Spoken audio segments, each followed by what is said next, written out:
12 dreams for the Red Queen under crown of stone. 8 voracious beasts born from 8 restless nights. 4 nails piercing the flesh of the sinner. 1 prayer for the summoned, called by this song. 'Tis perhaps the countdown to oblivion for the once proud city of London. 'Tis perchance her inhabitants' last dance alone to face death and pestilence. Confronted by the eerie and unknown, mortals became desperate for answers. A flock's flight makes for an omen, the falling of a star a dire presage. Turning to priests for interpretation when there was no reason to be found. When religion failed, men turned to science. I saw them build such vain cities, crafting machines made for endless war. New questions flourished as old answers withered. What is darkness but lurking sun? What is wall but enslaved stone? What is glass but tortured sand? What is song but a call to arms? What is hate but jilted love? What is life but death pending? Death. Since the apple was plucked from the sacred tree, mortality was believed to be God's punishment, a righteous snare to keep mankind from ascending to the stars. They were all so wrong. Death is not a wicked thing, nor some holy retribution. A true punishment would be to never know its sweet kiss.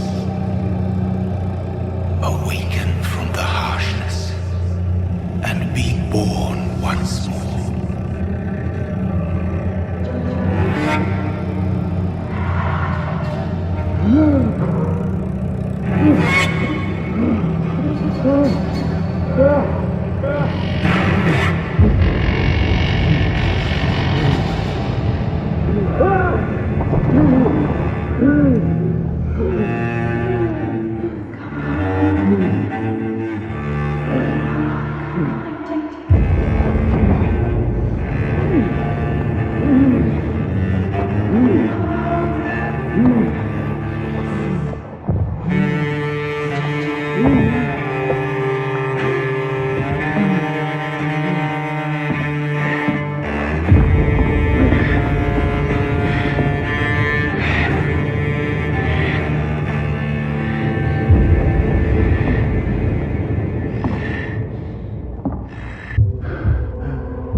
Mary! Oh, no! Mary!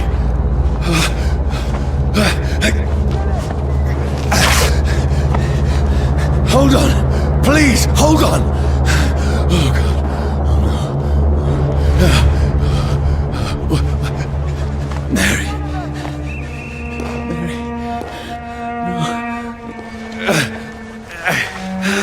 No! No!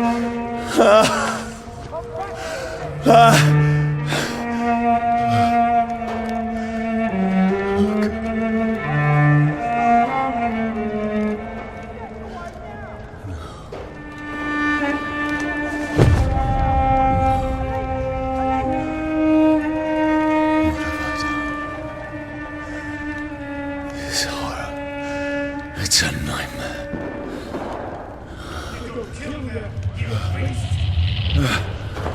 No!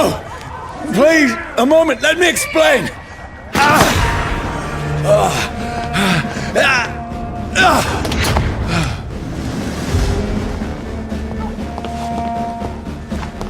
Patrols are after me. No! No! Don't shoot! I need to get out of here! What's going on? Oh, Mary. What have I done? Shit, where'd it go? Sorry, but you left me no choice. Sorry. What do you want?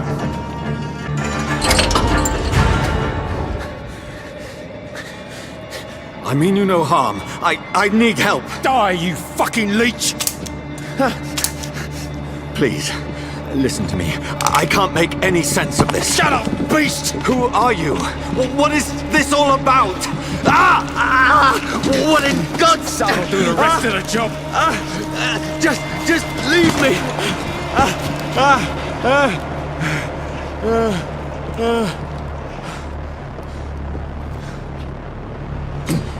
The sun. It feels like it's burning me to the bone.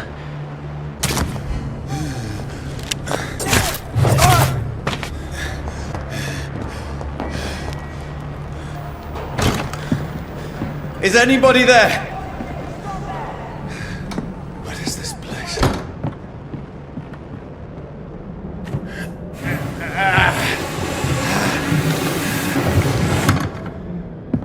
The place seems abandoned. I should be safe enough here.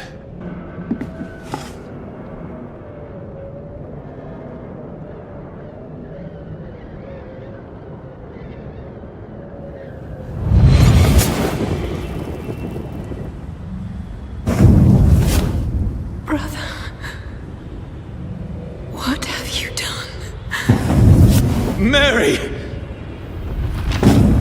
Mary! Mary, I'm sorry. Whoever did this to us, I will find them.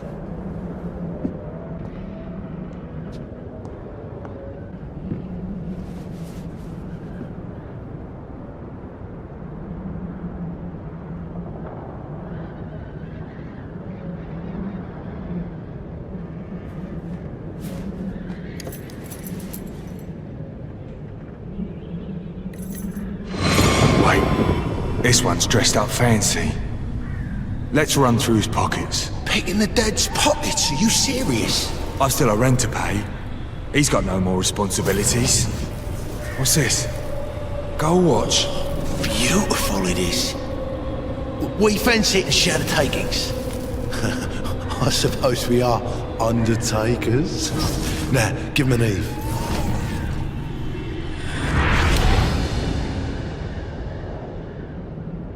That's impossible.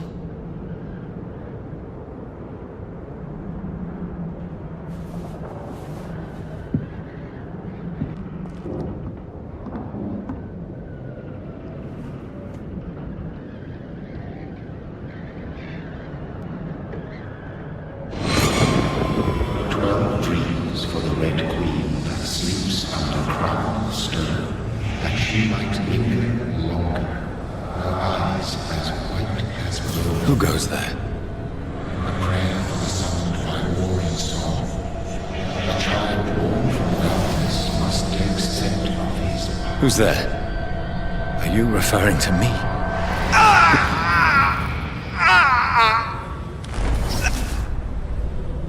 No! No! I still have so much to accomplish.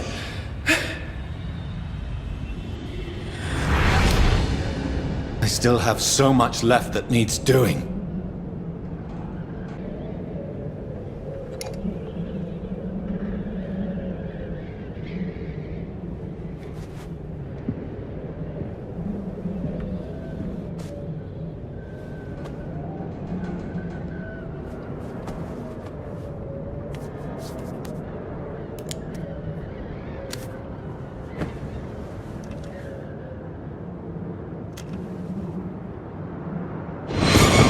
Johnny, this one's lost. We need to leave. And now! No! There's time. I can save him. That's the enemy coming! The orders are to evacuate the hospital! Done. He'll live. And now what? We fight. Killing is a hell of a lot easier than healing.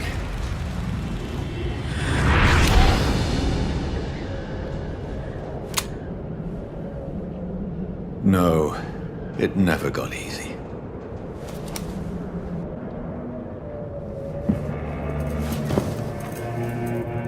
This makes no sense. None of it. No sense at all.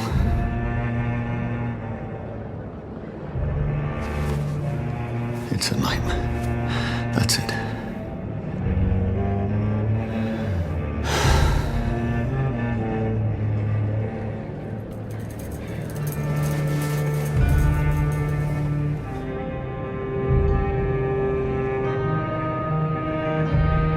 So be it.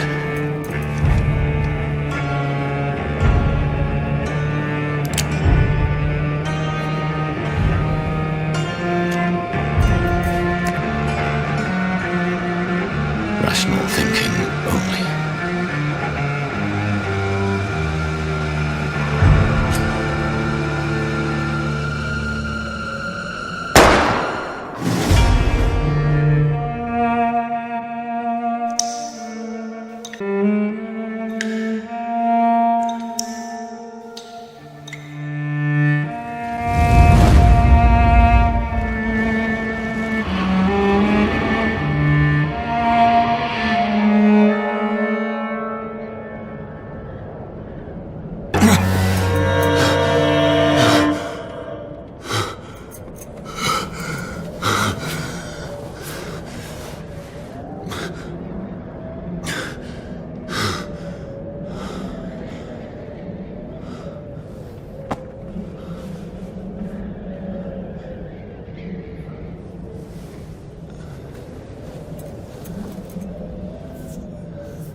This is absolute madness.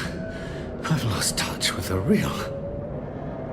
Madness it is, as mad as the moon, who changes blood in sunlight into a glowing reflection.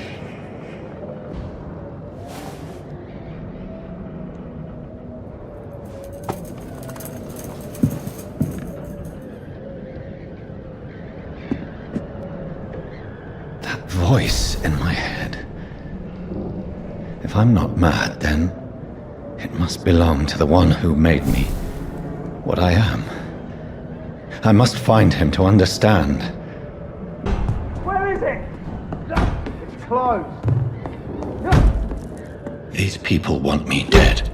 I need to leave now.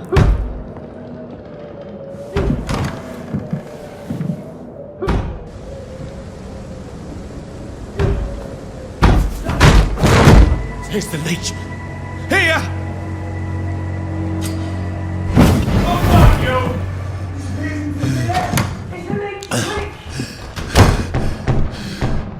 My head's spinning. I'm still in Southwark. I must reach the West End.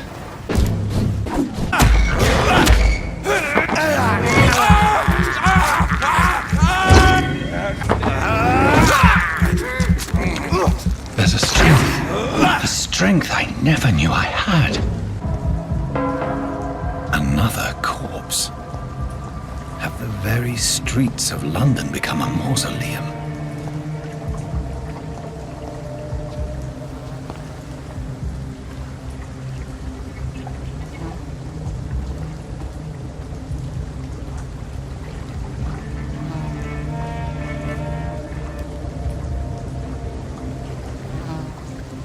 The man has been drained of all blood, but I can still smell the scent of it. I follow the scent's trail. Perhaps it will lead me to my assailant. Fresh blood. The smell is so strong. Where has everyone gone?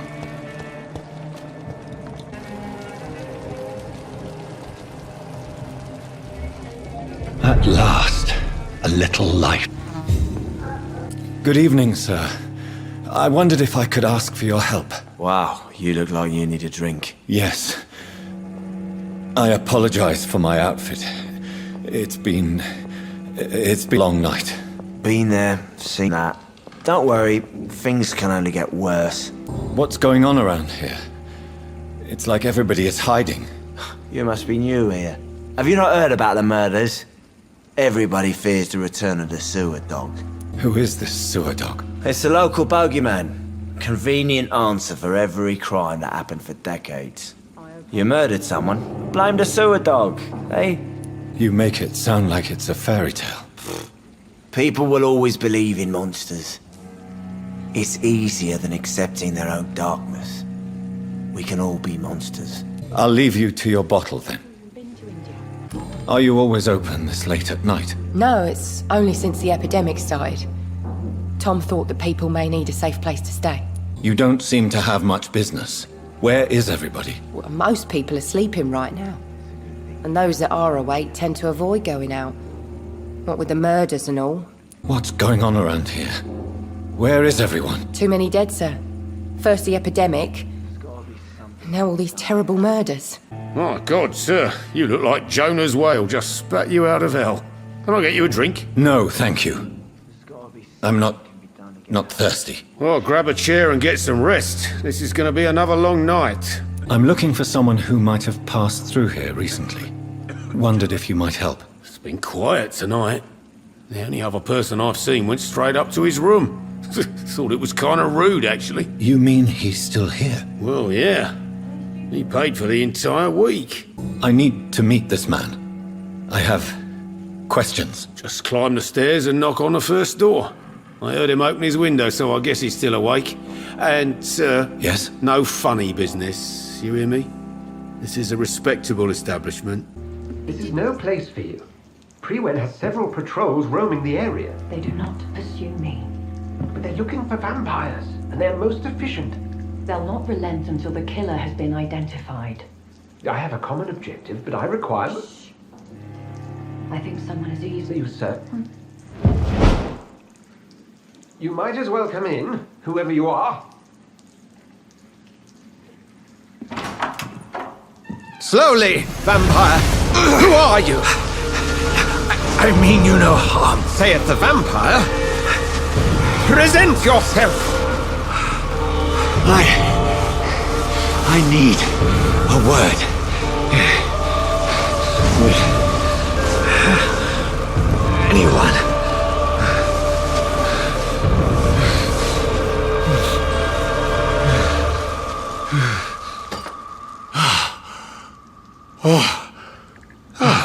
Well, that's something I can do.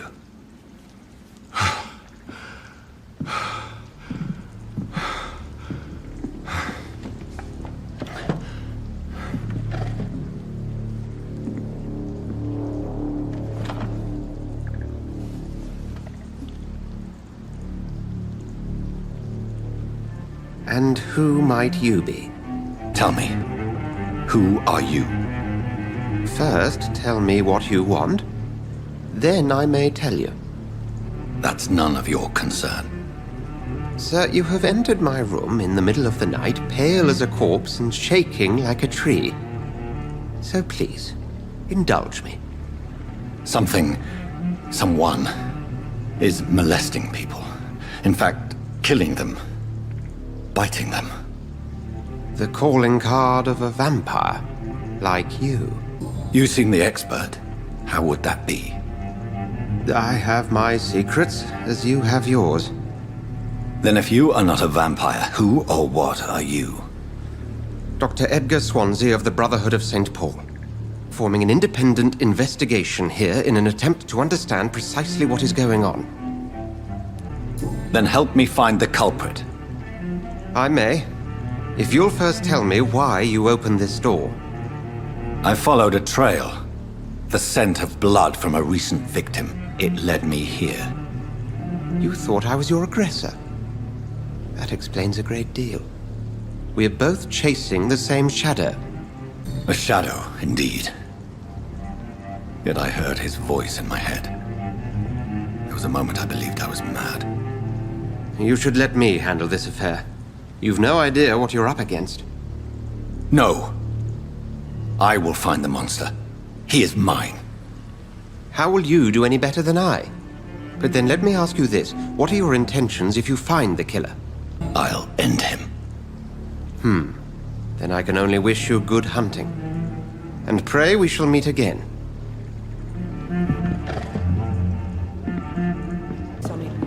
If Swansea is not my attacker, it means somebody else came here tonight. Evening, sir. Can I help you? I have a few questions for you. Well, if you must. I spoke to Dr. Swansea. He's not the man I'm looking for. Now, I want the truth. The truth? What do you mean? I suspect that someone else was here tonight. And I don't think Tom wants to tell me about it. I'm just the barmaid here, okay? If Tom says you're the only visitor we had, then you're the only visitor we had. I can feel your fear, madam. Please, tell me what's going on. It's Will.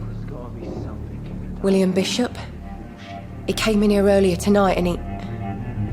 Well, I thought he was going to clock someone. Tell me about this William Bishop. Will was the son who worked at the canning factory before he lost that job. A nice bloke, really. He's never been violent. Until tonight. Why keep it a secret? Why not tell me about it? Tom's nothing if not loyal. After Will lost his job, he offered him one here. They used to be good mates. But recently, well... Will started to get very aggressive. I see. Thank you for your candor. I'll be sure to talk to Tom. Welcome back. Did you find what you were after? I can't say I have. Are you sure no one else came into your bar before I arrived? Hey, I told you were the only other stranger I've had. Tom, talk to me about the visit from your old friend, William. Yes, Will came by tonight, but he's not my friend anymore. I need to find him. It's a matter of urgency. Do you know where he is? You could try his boat. It's up by the North Pier. He sleeps there when he's too drunk to get home. Please describe him to me. What'd you expect? He's a tall, sick bastard with a bad rash and torn old clothes. William used to be strong. Now he's a mess. Thank you, Tom. If you see him, tell him I don't want him back here unless he cleans up his act, okay?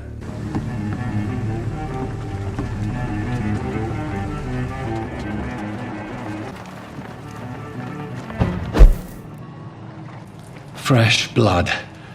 The whole building reeks of it. The scent is so strong it makes me dizzy. This place reeks of bloodshed. Please stop. Just a sip. William, my arm. This creature is bedeviled. I must put it down.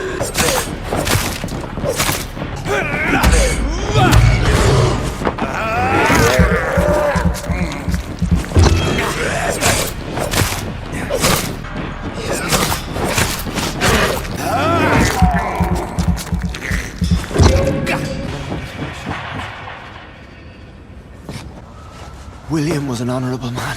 I could have saved him. Mr. Hampton, are you in there? We knew him well, another lost soul, a kindred spirit. Sir, listen to the sound of my voice. I'm a doctor. You're suffering from shock. I must return to my flock. They'll stray without me.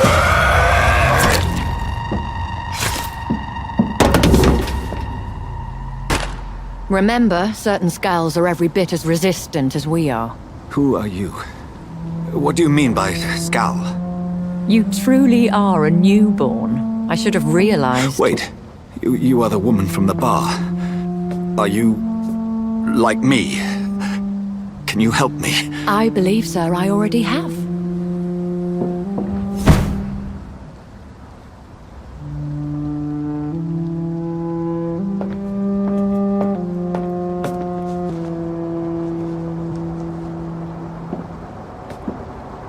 By George and the Saints, you've solved the mystery of these terrible murders. Patience, good fellows, I've come to offer help. Just give me a moment to secure my boat. We can leave this awful place.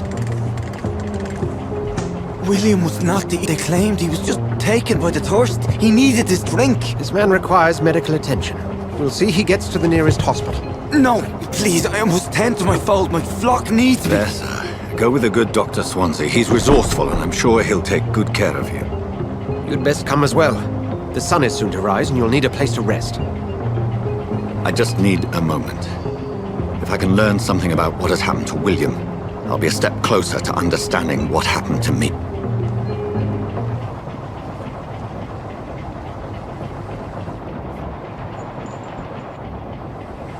This poor creature can't be my maker. Could it be some subspecies of vampire?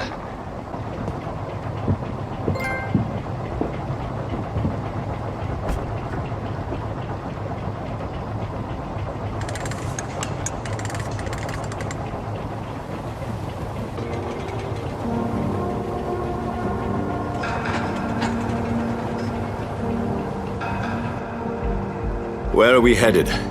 We're on our way to the Pembroke Hospital. It's just across the canal. They'll have a bed for poor Mr. Hampton. William was... What manner of creature was he? Predator, prey, villain, and victim. Who can say? The important thing is that he's been stopped. Duly noted. And the woman? What... Who is she? What woman? Oh, don't play me for a fool. You used me to locate that skull. You must know who she is. And I thought you a gentleman. You shouldn't talk about a lady behind her back, but I will tell you she values her privacy. For London as peaceful as she appears from the middle of the canal. If only that were the reality of the situation. To be honest, I've always tried to avoid this part of town. Pembroke Hospital is in between the rest of London and the epidemic. The flu has decimated the East End and the war still rages. Welcome to the front lines of a plague. This is where you work, Dr. Swansea? I am the administrator of Pembroke Hospital. I thought you were here in service of your mysterious order, the Brotherhood of... Of St. Paul's Stole, yes. But first and foremost, I'm a man of science. A physician, like yourself, Dr. Reed. How do you know who I am? No need for modesty. You are Dr. Jonathan Reed, a surgeon of some caliber and renown, if I'm not mistaken. You are correct, sir. I knew it! I had my suspicions. But when you took the blood sample from the corpse of poor William, I was certain. Dr. Reed. Marvelous. Have we met? I attended 3 of your seminars before the war. I have the utmost admiration for your research. And what a turn of fate. England's most esteemed blood specialist returns to London a vamp.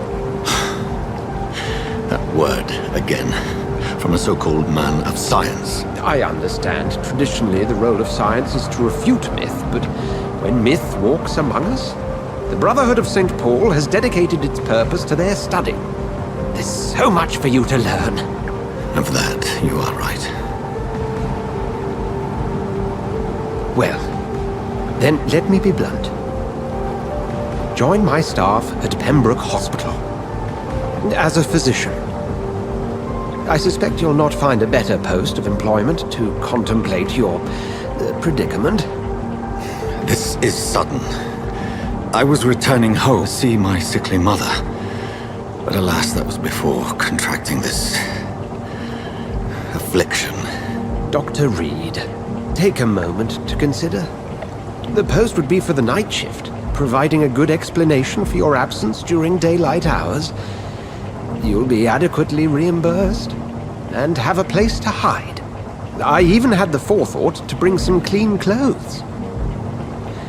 So, what do you say?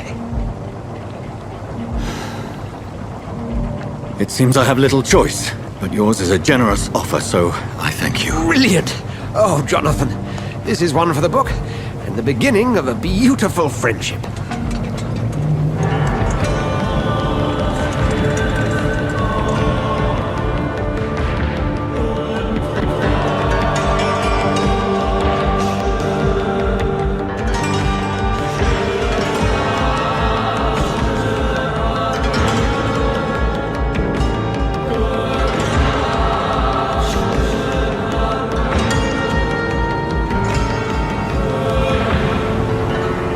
Swansea, thank goodness. I was beginning to be concerned. Worry no more, Nurse Crane, for I bring good news. Oh, Doctor, what a night. We lost 2 more patients. Nurse Scow said she couldn't take it anymore and resigned. Yes, well, I'll make a new rota in the morning. In the meantime, find a good bed for Mr. Hampton. Be sure to pay attention to his needs. Of course, Doctor. Oh, and Dorothy? Yes, Doctor? Dr. Reed here has just returned from the front. He served King and Country and will be joining us here at Pembroke. We're very lucky to have gained a surgeon of his talent, and one so experienced in blood transfusions. That is good news indeed, Doctor. Oh, yes.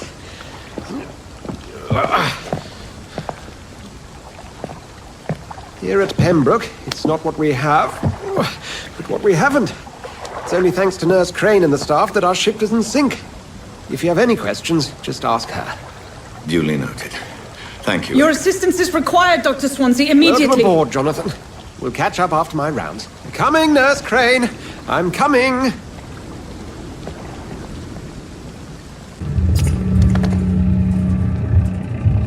Rotten or pristine, each heart contains the seeds of life. Drink at this river, try it all.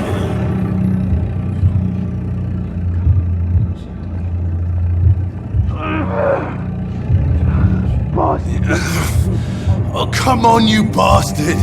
I won't bite. Sir, please. You've lost too much blood. Calm yourself. You think I didn't notice? Stop your staring and get me to an hospital, you arse! Insulting a good Samaritan. Not exactly the way to get rescued. Alright, sorry. I am in pain here. My guts are spilling out onto the street and you're yabbering on. Yes. That's a very nasty wound you've got there. Take my word, I am a doctor. Dr. Jonathan Reed. Name's Clay Cox. I'd appreciate you helping me to a better place, Doc. Follow me, Mr. Cox. Let me assist you to that better place.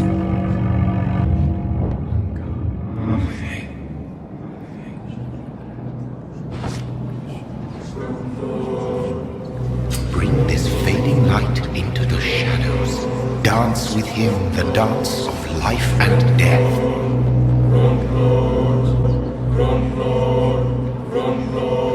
No more. Not tonight. It is wise for the huntsman to sometimes let his prey go, but no famished hunter can run for long.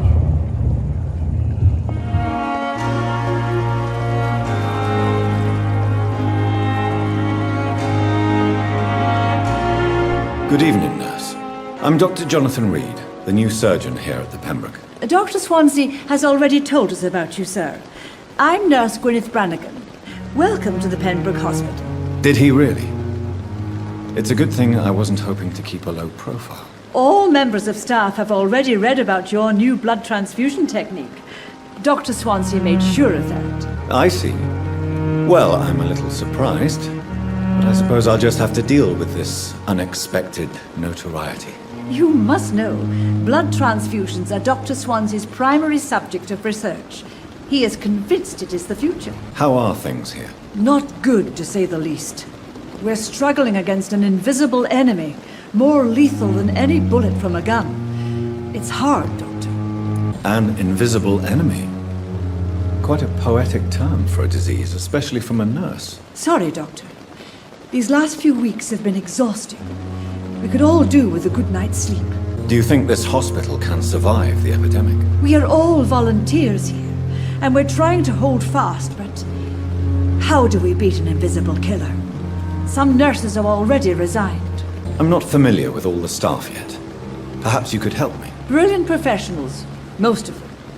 Dr. Swansea has a gift for recruiting talent. Most of them? Is there a problem I should know about, nurse? It would be inappropriate for me to speak ill of a colleague. Is there anyone that stands out? Well, I have never met someone as dedicated as Dr. Tippett. He should be a standard for us all here. If only he were younger. Why should his age be a problem? I guess it's fair to say he's always pushing himself to the limits. He just doesn't know when to stop and get some rest. Doctor, where have you been? I've little time to play hide and seek with new staff members, no matter how illustrious they may be. I found a wounded man by the docks. He answers to the name of Clay Cox. He requires urgent medical attention. Already making the rounds? That's the Pembroke spirit. I'll ask our porter, Milton, to bring him back immediately. Thank you, nurse. What can I do for you? Dr. Swansea insisted we provide you a quiet office. You'll find it on the second floor with your name on the door. Thank you. Nurse Crane, isn't it? Yes, Dorothy Crane. Welcome to Pembroke Hospital, Dr. Reed. Your office has been prepared. Good evening, sir. I'm Dr. Jonathan Reed. I'm new here. I've already heard about you, Dr. Reed. I'm Milton Hooks, the ambulance driver for this shithole of a hospital. That's quite a blunt introduction, Mr. Hooks. You can call me Milton. I like to speak my mind, Dr. Reed. Perk of the job. Don't judge me, and I won't judge you. I'm not sure I understand what you're talking about. Well, I'm no doctor, but I'm pretty sure a gun can't be used as a surgical instrument. You have a keen eye.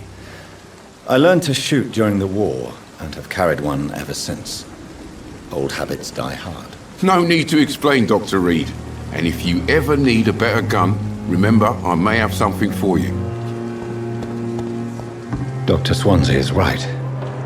This place seems perfect to conduct my research.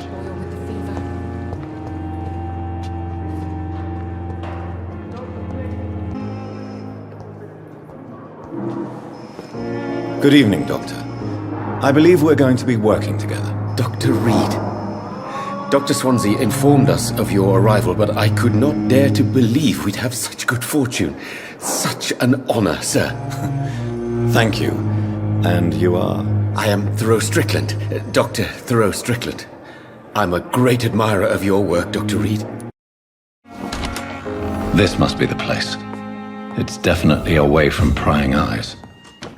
Relegated to the shadows. A kingdom of my own. At least I won't be sleeping in a coffin.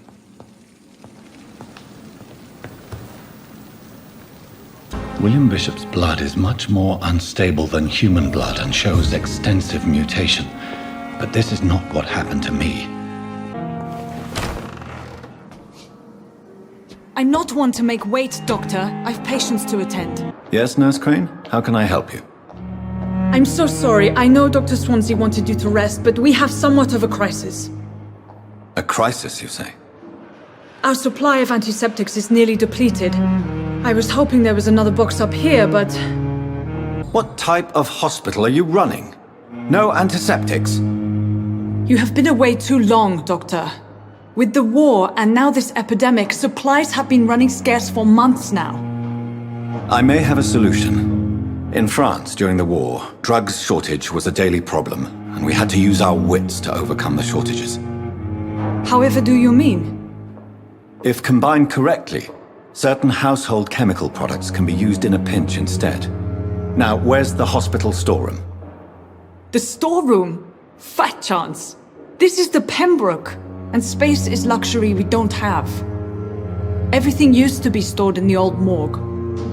Perhaps I should look there first. Where is this morgue? It's the large building behind the hospital.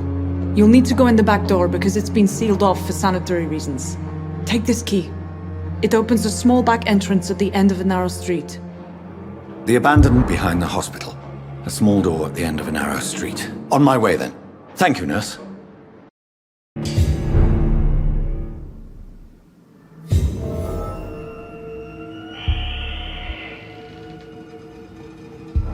It's locked, all right.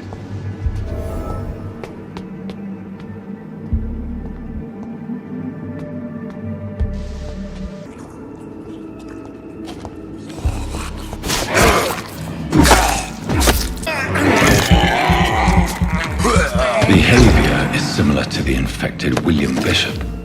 Must be the same strain. This sickness moves fast.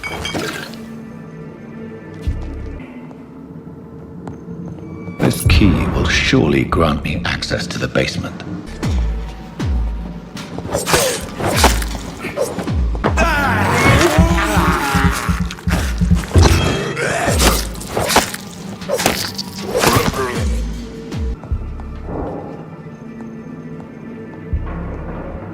balls of Mars. As popular as they are ineffective.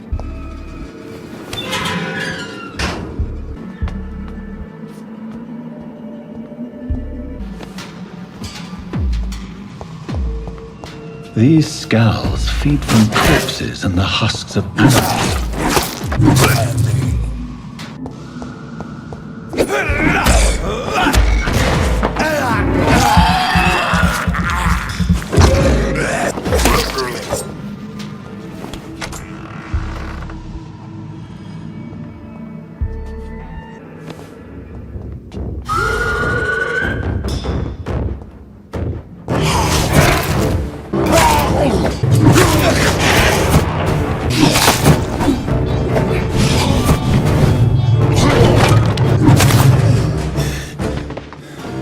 These skulls can be so ferocious.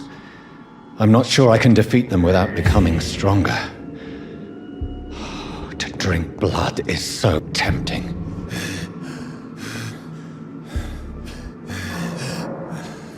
Sodium hypochlorite. Dangerous to administer, but efficient in the proper dosage.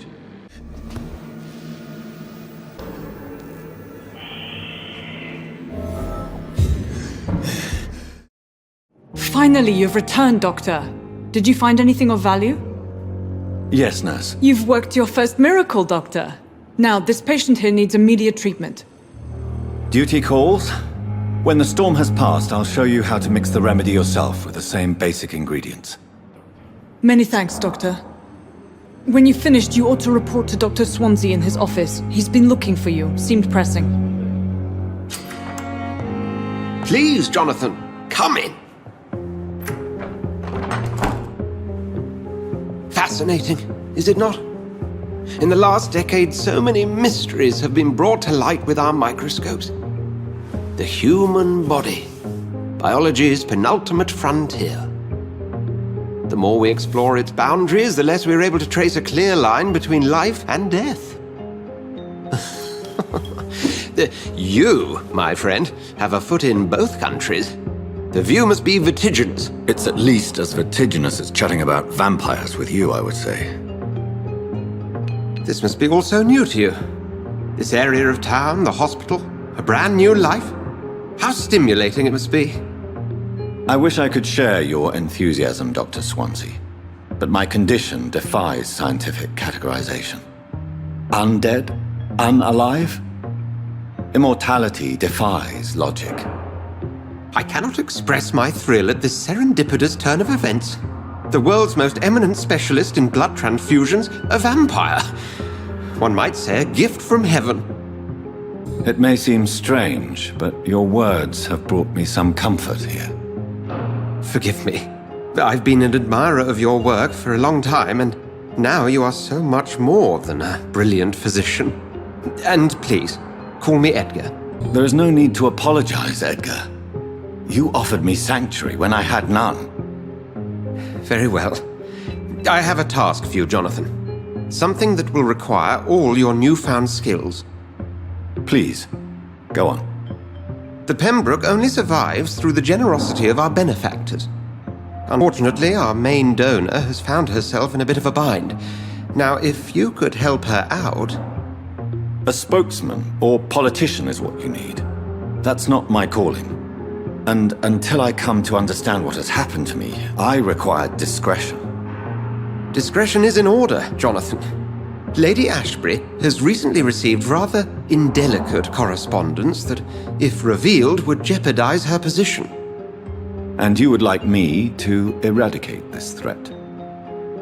By the stole, of course not. I would just like you to pay her a visit.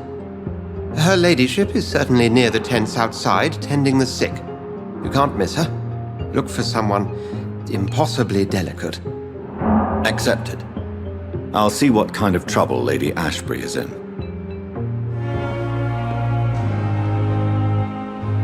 The flu took my dear wife, Emily. I take comfort knowing we'll soon be together again. Mr. Rainfield, that's no way to talk. You're in good hands here, and we'll be up again soon enough.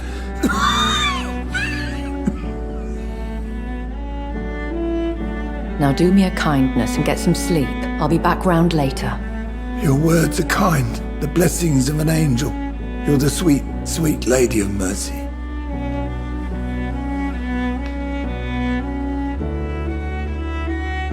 Good evening, Dr. Reed. It's a pleasure to see you again. You seem surprised. Dr. Swansea has brought me up to speed concerning your recent appointment to Pembroke Hospital. You're a vamp... The lady who saved me that night, before vanishing into thin air. I remember you from the pub with Dr. Swansea. Indeed. Allow me to introduce myself formally this time. My name is Lady Ashbury. I remember you well, in spite of the brevity of our encounter. Apologies. You've taken me by surprise. I'm very happy to see you. The pleasure is mine, Doctor. I hope you're more disposed to answer my questions now. You must have countless questions, but our rather urgent matter first. Swansea has explained. My cover, if you prefer, has been compromised. Dr. Swansea has commissioned me to be your agent in this matter. You could start by explaining what's amiss.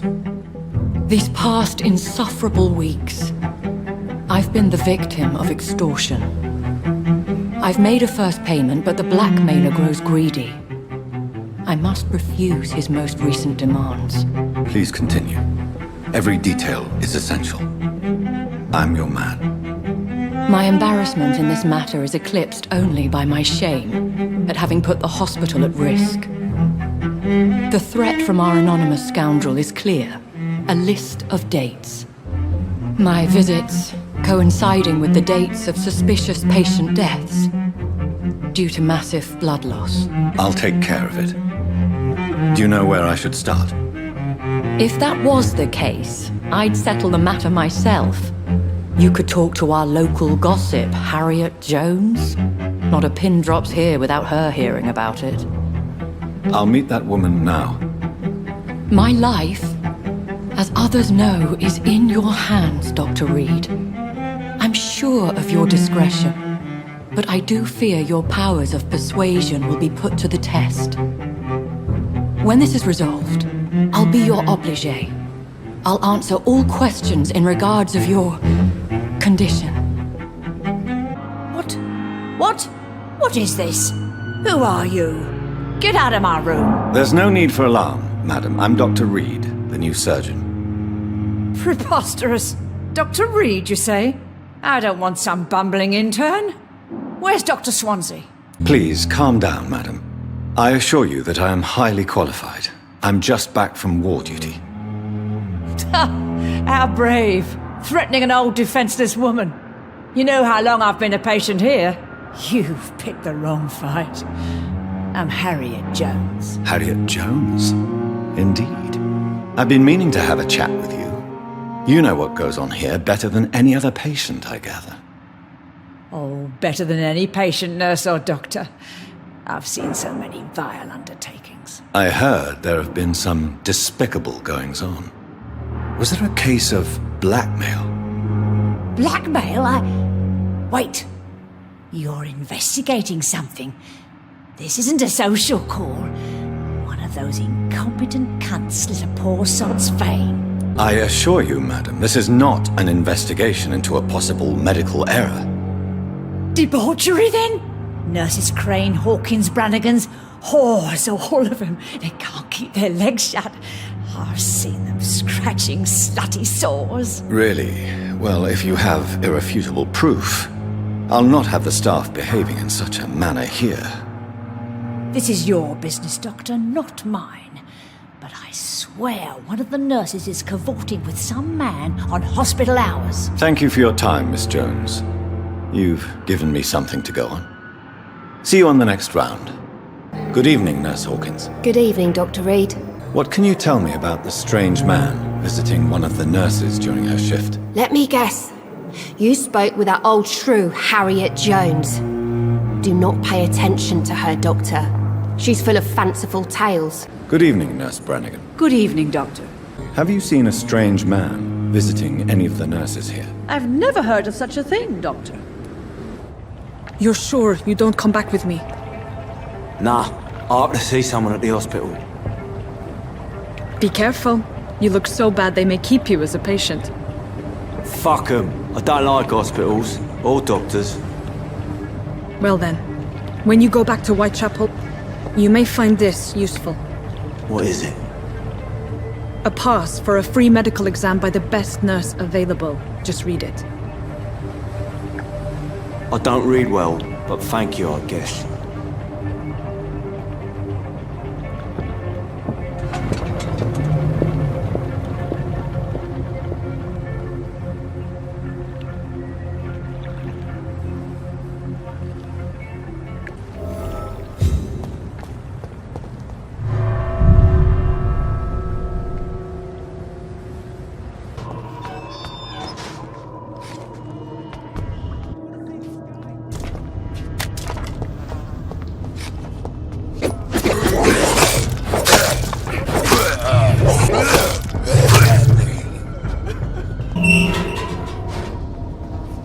Are you injured, sir? Help me get out of here! I need to get out! I'm Dr. Reed, and I'd be glad to help you, but you must calm down first. Please, take a deep breath and tell me your name. Okay, I'm Oswald Thatcher. Please, I need to get out!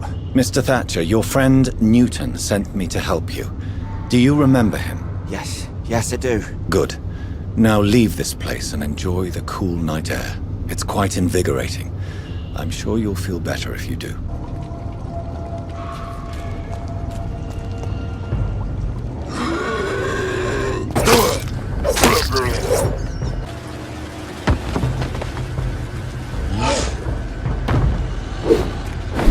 What sort of creature is this?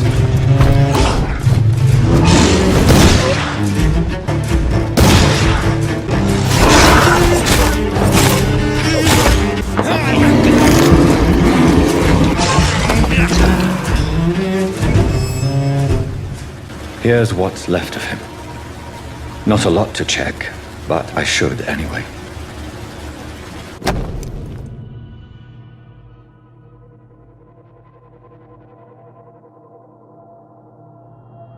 Some voucher for a free checkup in Whitechapel. What is Nurse Crane up to? I really must find her.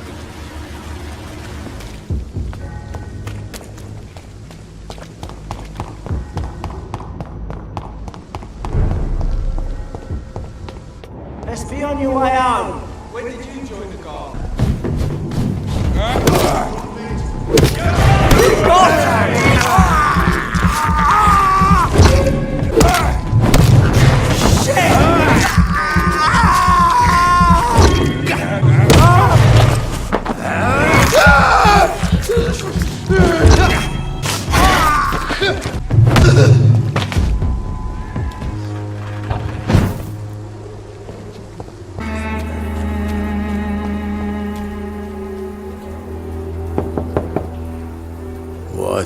What do you want? Leave me alone. Good evening, sir. I'm Dr. Reed. I'm looking for Nurse Dorothy Crane. There is no Dorothy Crane here. Now goodbye. I'm afraid this medical leaflet says the opposite, sir. Really? Well, I'm afraid I'm going to close this door right now. Go bother someone else, Mr. Doctor. To enter that house, I must discover who this man really is. Maybe I could start by observing what he's up to.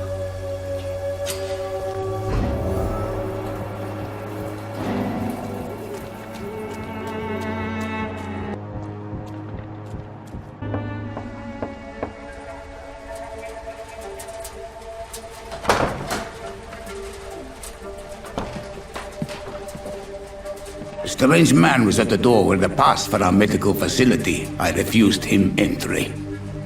Darius, how could you know he didn't need our help? His clothes were too finely tailored to be for Whitechapel. Perhaps just a friend of that stray poet who is always about. Richard Nithercott? No, not of the same cloth, this man. I suspect some machination from that journalist. Clayton Darby. Is he still asking questions? Yes. I saw him drifting around St. Mary's Church. I swear he is tracking me just downwind.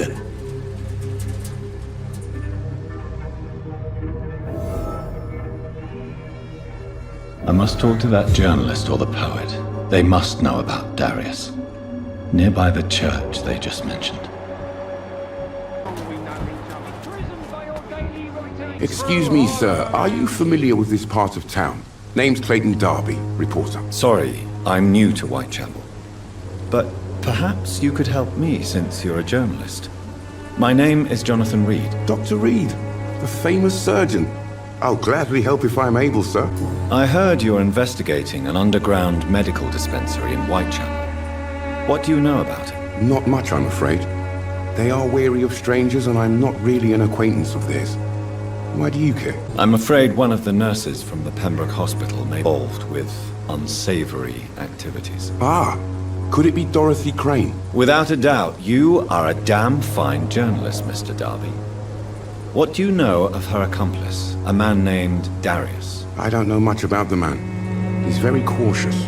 Never goes out. Doesn't seem to have any friends or family. He never goes out? No. A few days ago, he unexpectedly did. I followed him, but it was just a ruse to keep me away from his house. Really? How do you know? He went to the nearest mailbox, but just before posting his letter, he ripped it up and threw it away. He has no relatives at all? No. Except for that strange man. Where can I find this Mr. Nithercott? He spends most of his time lurking.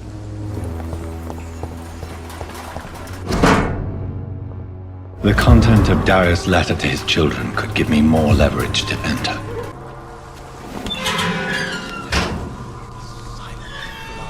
I tell you.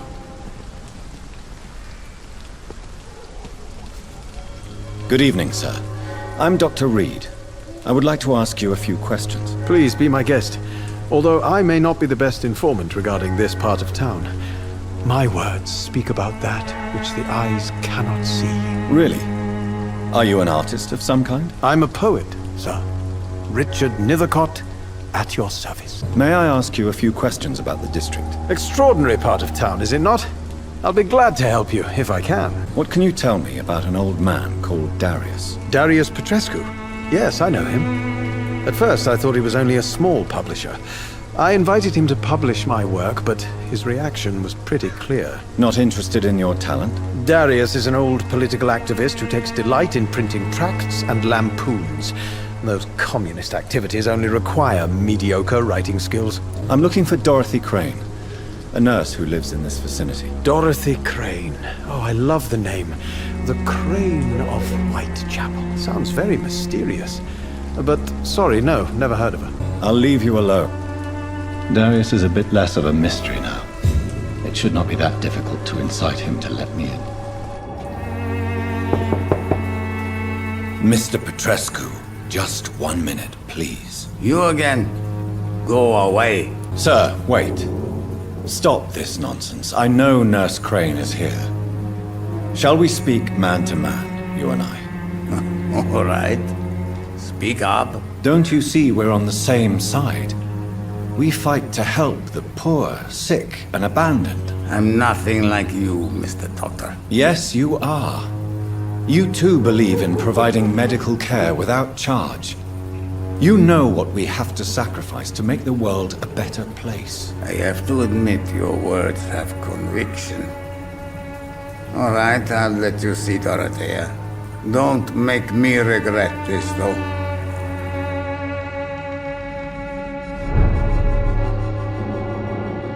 How did you meet Nurse Crane, Darius? Why does she trust you? I'm her oldest friend in England. Dorothea and I share many ideas about this country and about the country we left. You mean occupied Romania, don't you? Even if not directly, I fought against your enemies. Really? Then perhaps you have more in common with Dorothea than meets the eye, Dr. Reed. I know you fought for your country when it was occupied, Darius. Tell me more about it. I know my days are numbered, and I know I won't see my homeland again. But I fought for Romania all my life, and I will until my last breath. But Romania escaped the grasp of the Austro-Hungarian Empire. It's a free country again. But it's not the country I fought for. My homeland is not appeased, Doctor. And I still see a dark future ahead for my people.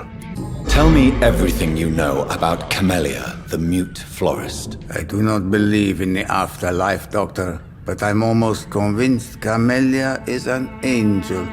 She volunteered to give out our medical leaflets. Who is she, really? Do you know where she's from? She's not from around here, that's all we know. Camellia is not even her name. It's her favorite flower. You say she has no close family? Well, there's that awful poet who constantly follows her around like a lost puppy. A good man for sure, but a very poor writer.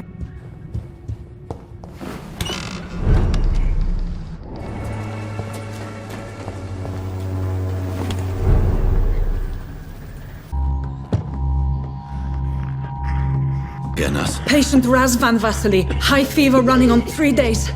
Complaints of dizziness, muscle aches, and head pain, diagnosed with influenza. Treatment?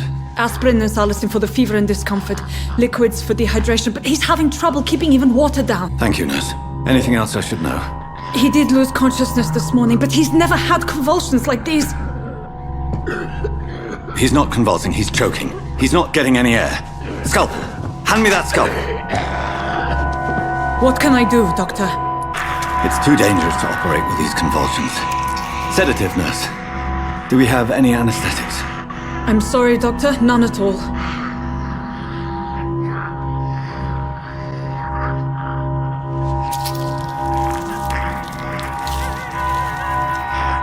I need to perform a tracheostomy. Short pipe. That rubber tube will do. We're going to cut a passage for air through the neck. Yes, Doctor. He's breathing again, but he's coughing up blood. Internal hemorrhaging. I need to make another incision into the chest cavity to drain the fluids from the lung. Prepare another tube. A thoracostomy? Doctor, we've nothing to fight the infection. We need an aseptic environment. Don't question me, nurse. I need a drain. Now. Yes, Doctor.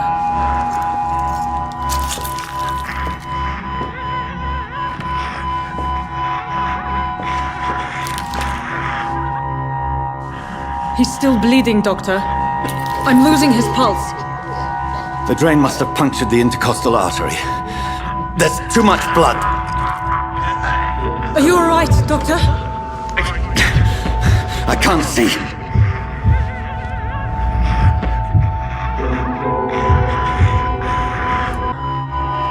I must first suture the artery. Find the wound. The source of the blood. Needle and thread, Doctor. Good. The stitches are holding. How's he doing? We're losing him. We've lost his pulse. He's dying, Doctor!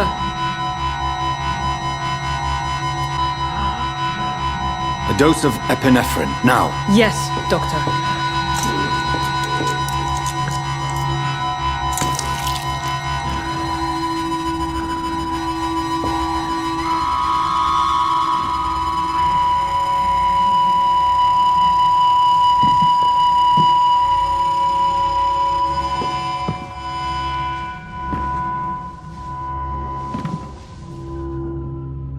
We've lost the pulse. He's gone, Doctor. Nurse, we did everything we could. Truly?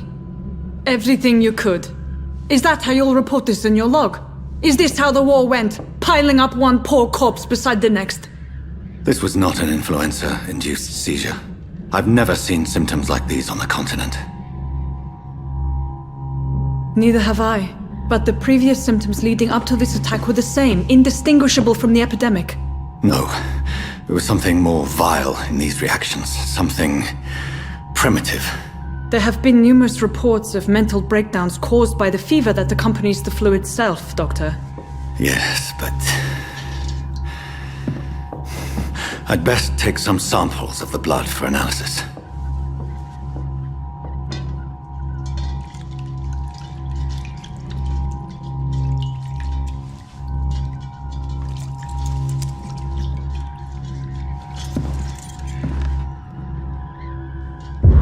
doubt you're here to test my bedside manners. I suspect it was more than intuition alone that led you to us. So, how might I be of service, Dr. Reed? Your heart might be in the right place, but you can't carry on with this blackmail. For God's sake, Dorothy, it's extortion. It's a serious crime. Doctor, you think your warnings scare me? I've stolen and plied, blackmailed and lied, but what else am I to do? I'm all these people have. You've convinced me of the city of your actions and their noble justifications. But all the same, blackmail is a crime, and it will stop, Nurse Crane. So, are you going to turn me over to the authorities? Listen very carefully, Dorothy. You will erase from your memory everything you pretend to know about Lady Ashbury and Pembroke Hospital. Let that rich bitch off the hook over my dead Nurse body. Crane, enough. Listen as if your life depended on every word. I know you've a generous heart who gives freely to those in need, but you shall walk away from the shadier streets of your business. I will never abandon... Dorothy, the discussion has come to a close. Your clandestine activities in the Resistance are over. Let it go. I'll let it go. Yes. All gone.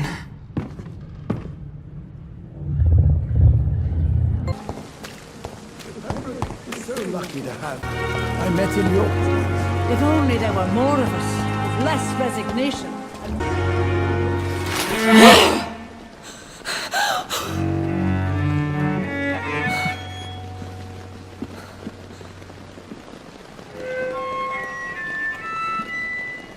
I would ask you to avert your eyes, sir. Or did you not know it was rude to stare? I knew it. Speak up, Dr. Reed. I like a man who speaks his mind. What prevails in the end, I wonder? The desire for blood, or to be of service to man? Spare me your sarcasm, Jonathan. You are but newly born in this world. So in the end, the accusation was true, wasn't it? The situation is somewhat awkward nonetheless. I have not been observed sustaining myself for many decades. I have to say I'm a trifle embarrassed. Anyway, I have concluded my inquiries concerning your blackmailer. I see. Please excuse my agitated state. Under normal circumstances, I wouldn't let anyone see me in this condition. The case is closed, your ladyship. The person who took advantage of you has, shall we say, seen the error of her ways. So who was it? My lady, the blackmailer was dealt with using the utmost discretion. The culprit's identity is of no relevance. Thank you, Jonathan. That is exactly what I needed from you. You have proven your loyalty, so, as a friend, please accept this small token of my appreciation. Thank you, my lady. If you have an inclination to learn more about vampires or your current situation, I will be glad to aid you in your quest for knowledge. A vampire? Is that what I am? What we are?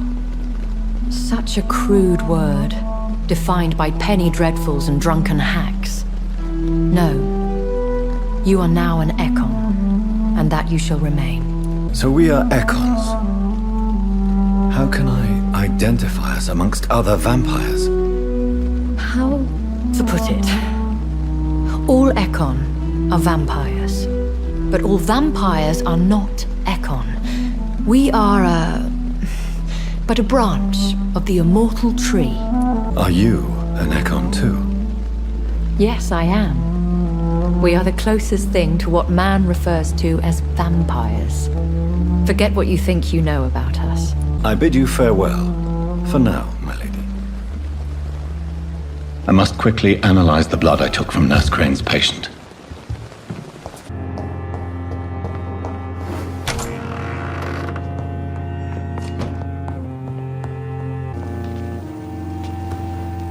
Razvan Vasily was infected by Spanish flu, but also has the highly unstable blood of the Scowls. Is the London vampire epidemic transmitted through the flu? I should talk to Dr. Swansea about it. Evening, Edgar. Could I get your professional opinion? Please speak. But I have something important to tell you. This strain of flu, it's very different from the one I saw in Europe. It's downright peculiar. Really? What makes you say that? I've just looked at the blood of one of our recently deceased. I see. Do you have anything more to go on? This disease spreads and looks like the Spanish flu, but its effects differ greatly. The London strain is different from the continental one. This is very interesting. Did you find something else? Yes. Unlike the flu, the infected begin to show an increase in outwardly aggressive behavior. More than simple agitation. Once docile people become violent. You mean like rabies? Is there a chance we could create a vaccine, Jonathan, like Pasteur? By the stole, that would be smashing. There's a lot we're not seeing here, but it is spreading, and quickly. If we don't act, the whole city could be lost. But Jonathan, we've a fantastic opportunity sitting right here in front of us. A weapon of choice. What on earth do you mean? Why, you, my dear boy. With your expertise and your blood, we could isolate the properties that course through your veins. Think about the possibilities. But the risk of infection using vampire blood could compound the situation. I know, but your blood now carries remarkable regenerative properties. With our minds and your blood, there's nothing we couldn't cure. We'll discuss this more later. Thank you for your time. No, thank you, Jonathan. But as I said, I needed to talk to you. I have some rather bad news. Yes?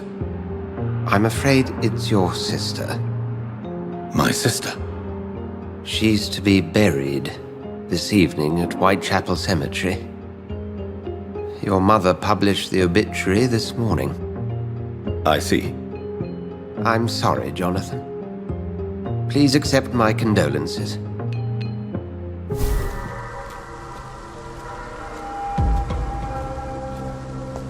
Bloody monster!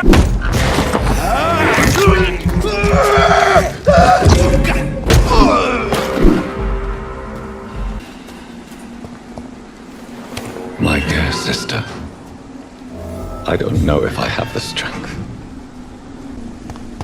Since I can't reveal myself to my mother now, I must find a discreet spot to attend the ceremony.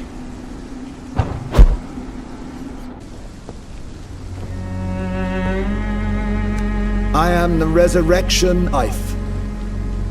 He that believeth in me, though he were dead, yet shall he live.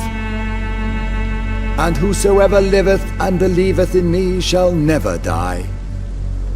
We commend unto thy hands of mercy, most merciful Father, the soul of our sister departed, and we commit her body to the ground. Earth to earth, ashes to ashes, dust to dust.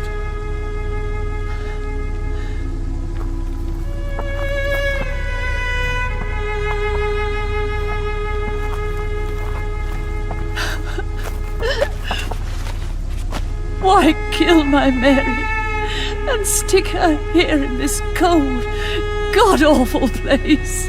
These are the legal requirements for the epidemic, madam. Oh, Avery, I feel so tired. Please take me home. Yes, madam.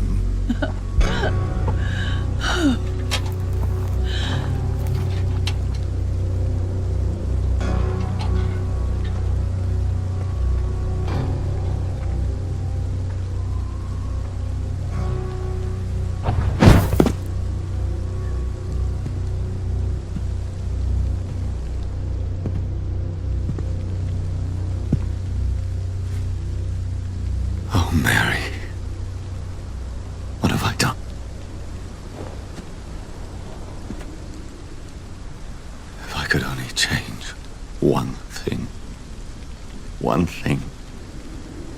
This is a nightmare. Jonathan, There is nothing you can do but accept it.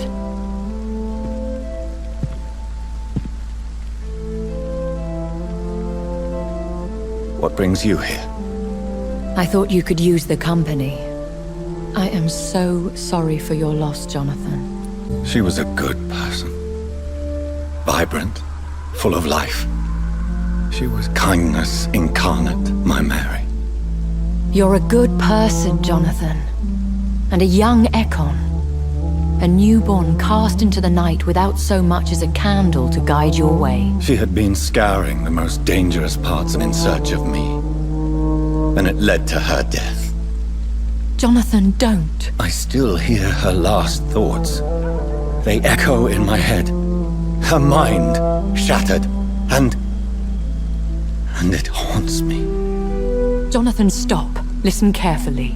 You must come to terms with this. You must learn to live with what happened. How is it possible? Tell me. Is it so easy to take a life every night, and then just smile and nod at those you spared?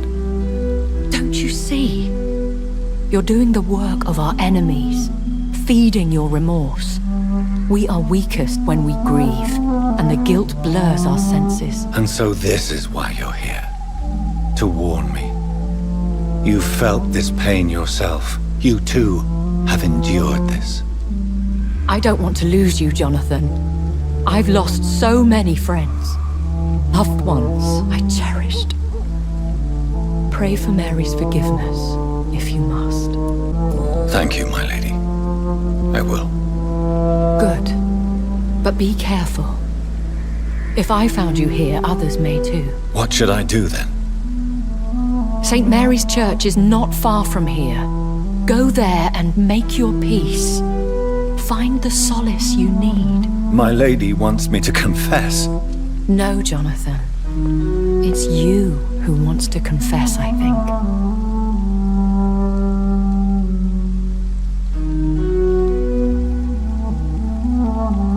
And off to church he goes, a newborn seeking divine consent to lick the blood from the soft and pointy gum. Who are you? Make yourself known. Newborn, you reek of guilt and pointless compassion. Shed your skin, forget your old weaker self. What do you want from me?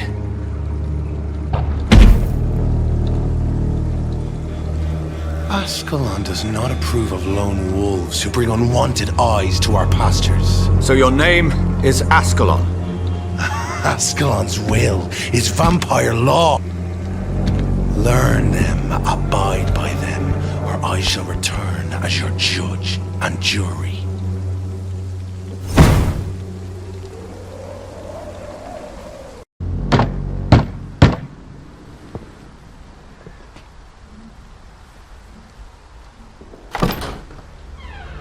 Yes?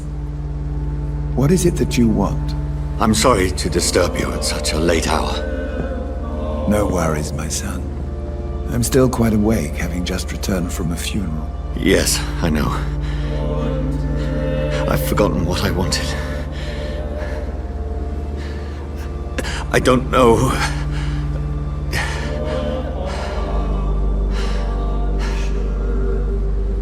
May I help you, child? You seem somewhat perturbed. I haven't the strength to cross the threshold. I wish to pray, to cleanse my soul. The church is shut by order of the bishop. But I'm still the vicar of St. Mary's, if that is any use to you, my son. You seem to me a good soul, vicar. But this is a personal matter. There are no secrets from God, my son. If your heart needs comfort, consider me your chapel. For I can be as silent as stone. I've words for one departed. They're not for living ears to hear. Your eyes burn with rage, yet I see the pain that lies beyond. I am here to lighten the burden of all God's creatures. Whatever you tell me is between us and the Lord. Very well, priest, as you seem quite adamant. Open your heart, my son. Tell me what burdens you. With whom do you wish to speak? She was my sister. You seem so troubled. by the loss of this girl. What happened to her? It was an accident. A terrible, terrible accident. I see. And how are you feeling, my son? I feel responsible. The pain is consuming me.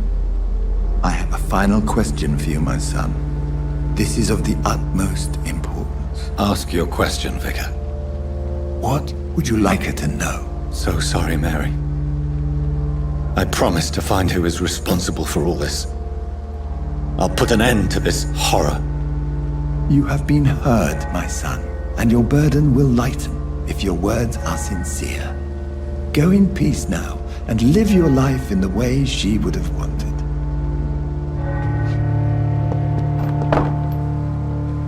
Whatever happened on this dock is between my sister and I. It does not concern God at all. Remorse and pain are precious when binding you to the earth. You. I remember you.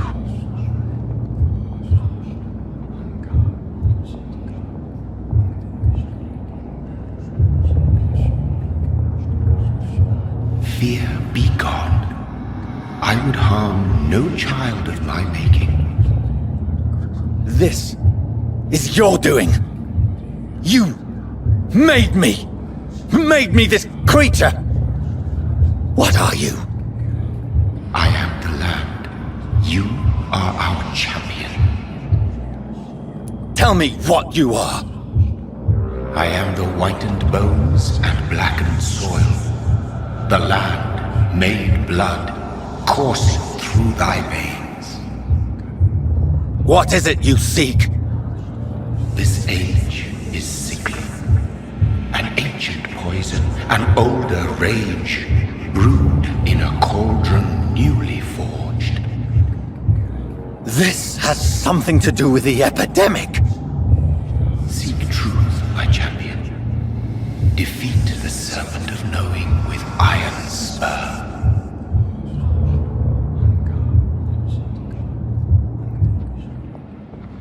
I've had enough of others making decisions for me, pretending to know how I should feel or behave. The vampire who made me is some sort of disembodied entity. Or was he just projecting this vision into... Maybe Edgar can help me with this one. God protect us. You've got a leech in the hospital. Yes, my hospital. My mission is to heal while you go about warring. You've set the table for a snake. I wonder why there's venom in your food. I'm growing tired of your song. You're a woodsman, McCullum, not a doctor. Return to your hunt. Remember, I've a good nose for machinations.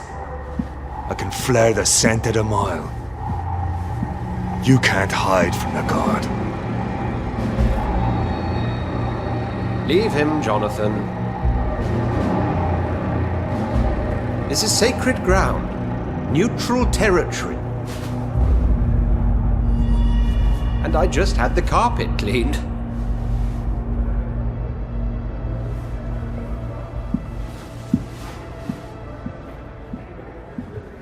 By the sacred stole, this is very bad news. Bad news indeed. What happened? The hospital has been attacked.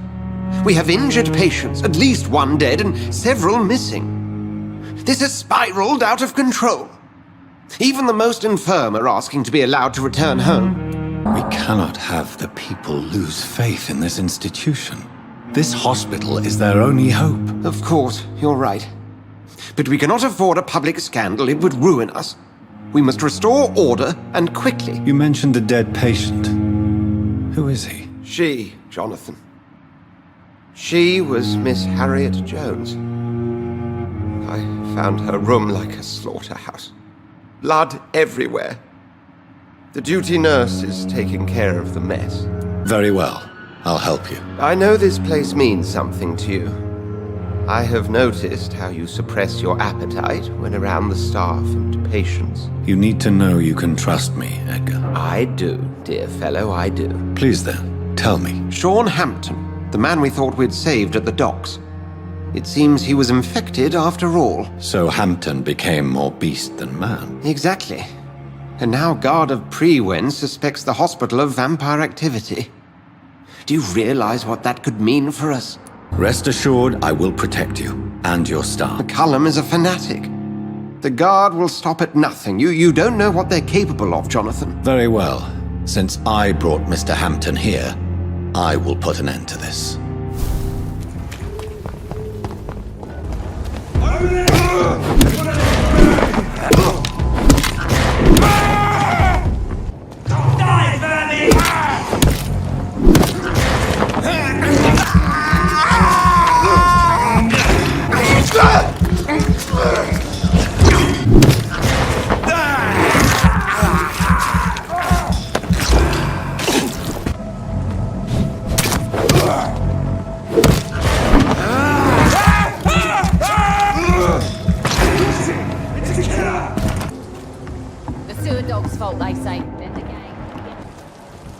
Mark my word, these murders... Not a drop of blood left in his body.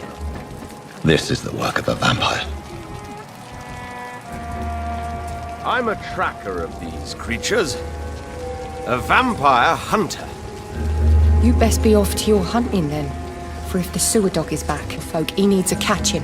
A sewer dog? What's it look like? It's an old story. A monster with daggers for teeth and icy claws. He comes of a sudden, nighttime, claiming innocence, then vanishes. Teeth? Claws? Murders by night? Your sewer dog is my business. He's the kind of prey I hunt, milady. You still working at this hour? Miss Cavendish, would you be willing to help me locate Sean Hampton? You better ask Tom, sir. Why not answer me directly? We respect the privacy of our customers here, sir. Only Tom can decide who to speak to and what he'll say to them. What's coming to them? Welcome back, Doctor. Tom, I need to find Sean Hampton as quickly as possible. I've been told you could help me. I heard the sad saint was recovering at Pembroke Hospital. Did he leave or something? The important thing is I find him. Quickly. Why not try his night asylum? He takes care of those who need a meal or a roof there. Where is it? It's in an old warehouse, northwest of here. Just follow the bank to the west and go north when you reach the end of the pier. Seems like the Guard of Prewen is on Sean Hampton's trail, too.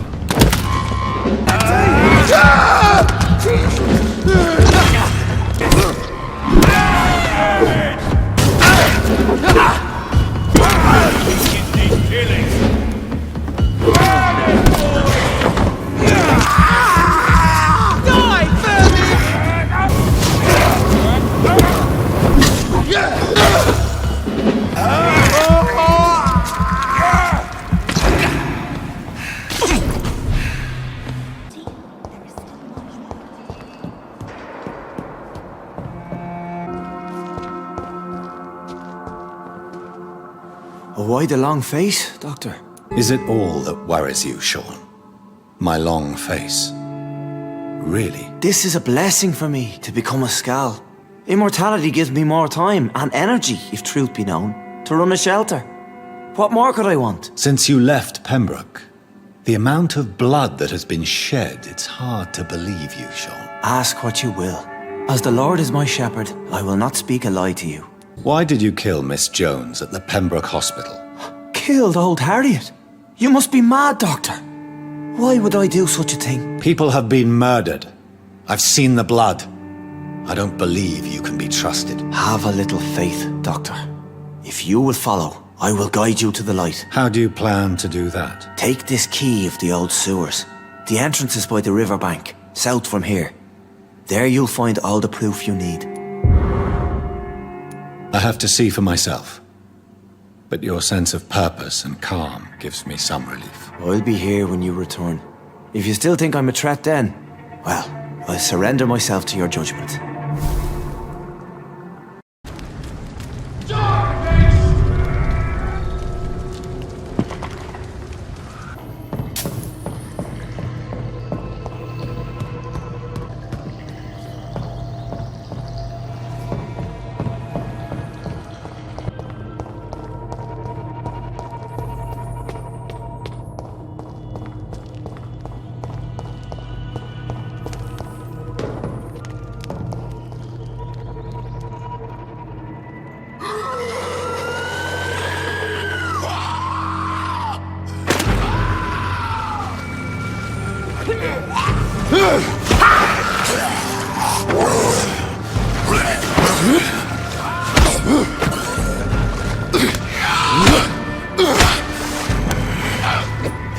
maggots have escaped the wrath of Ascalon for too long. It is time to purge the sewers of their filth. You again! The one they call the sewer dog. Hold your tongue, newborn, or I'll crush you like a maggot. You've let the beast consume you. Finally! A touch of lucidity. So learn to respect the laws of Ascalon. Aim for the banshee, the hand that crushes all.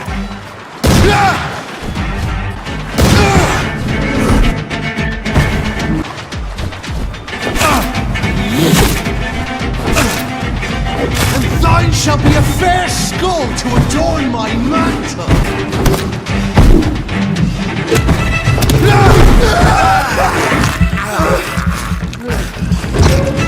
I shall crush you.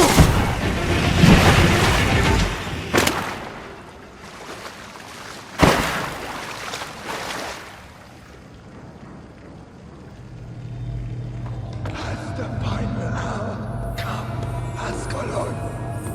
Then thou No. Safe we are, still. Drink now. Bless you, Bridget. This isn't the blood of a vampire, but it will quench your thirst. This is our domain, not yours. You've been warned. Wait, I saved you from this creature. That must count for something. Thank you. Now go. Go back to the streets and houses. There is no love lost between us, vampire. But thank you. Sean Hampton sent me here. I believe he wanted me to find you. Who are you? If you must know, they call me Old Bridget. And this shelter is where we live. I'm Jonathan Reed. I'm a newborn Ekon. I'm afraid I'm not sure what's going on. I shall not bend a knee, young Ekon.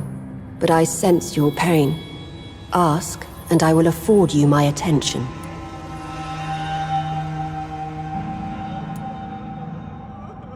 So is it you that Sean Hampton sent me to find? Perhaps. The sad saint was always kind to us. He must trust you if he revealed our location. Sean is a Skal. All those I've encountered have been violent, crazed creatures. How can he be any different? Maybe because he is the sad saint. Or perhaps because I am Old Bridget of the Sewer Skulls. Sean killed a patient of mine. And that's just one of the murders he's being hunted for. If you refer to Harriet, she is now among us and under our protection. Harriet Jones is alive. That's it. That's the proof Sean wanted me to find.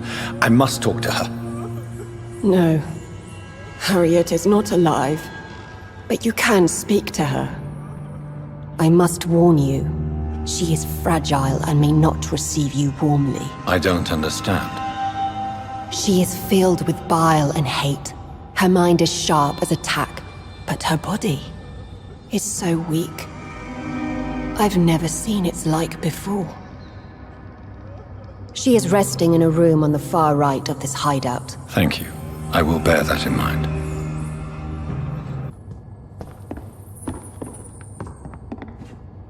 Are you all right, sir? What are you doing here? I could ask you the same question. Don't you know this is a quarantine zone? I'm Dr. Jonathan Reed. I'm investigating the epidemic. You had better get to a safe place while you still can. Oh, really? Well, go investigate somewhere else and leave me be. I beg your pardon? I said go. Leave me alone, sir.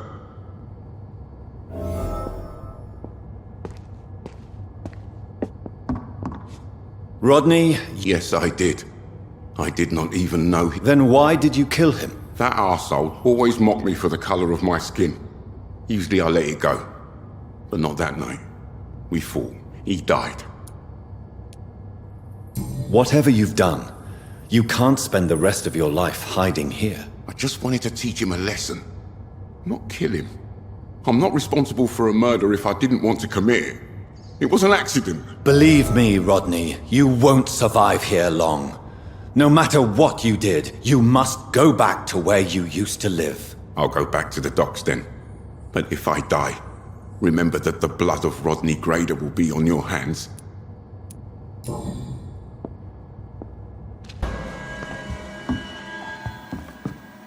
Hello, Harriet. Do you recognize me?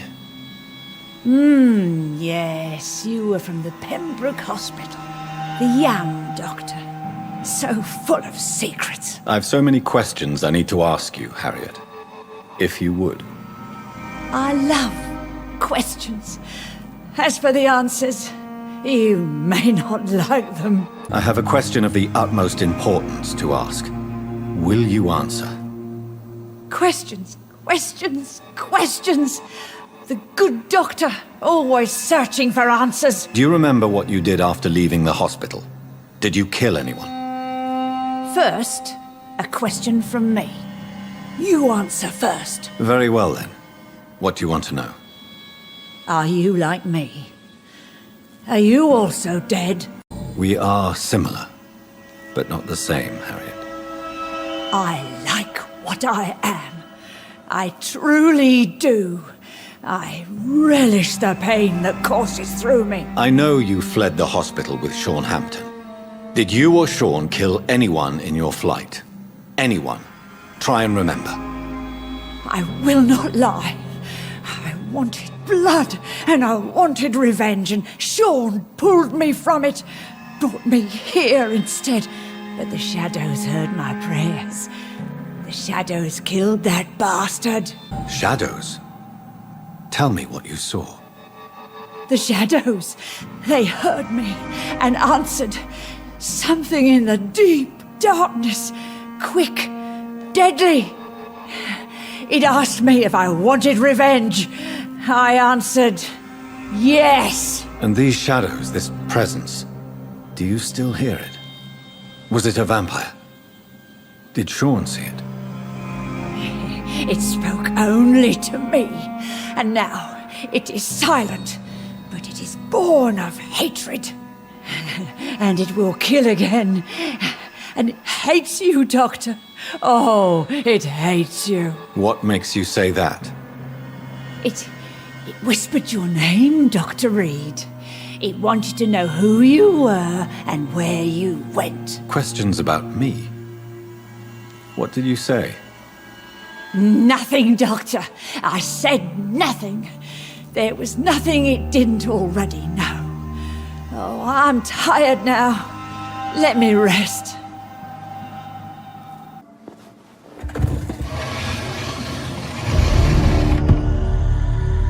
Welcome back, Dr. Reed.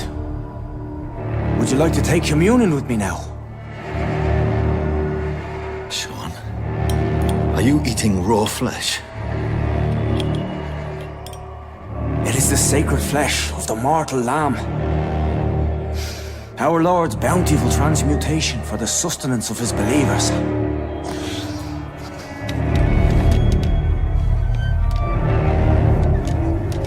Thank you, Lord. I am your most humble servant. So, true to your word, you waited for my return. I told you, Dr. Reed, I was a man to be trusted. You make no distinction between the living and the skulls, do you? We are God's children, Dr. Reed, one and all, and he's determined to save us.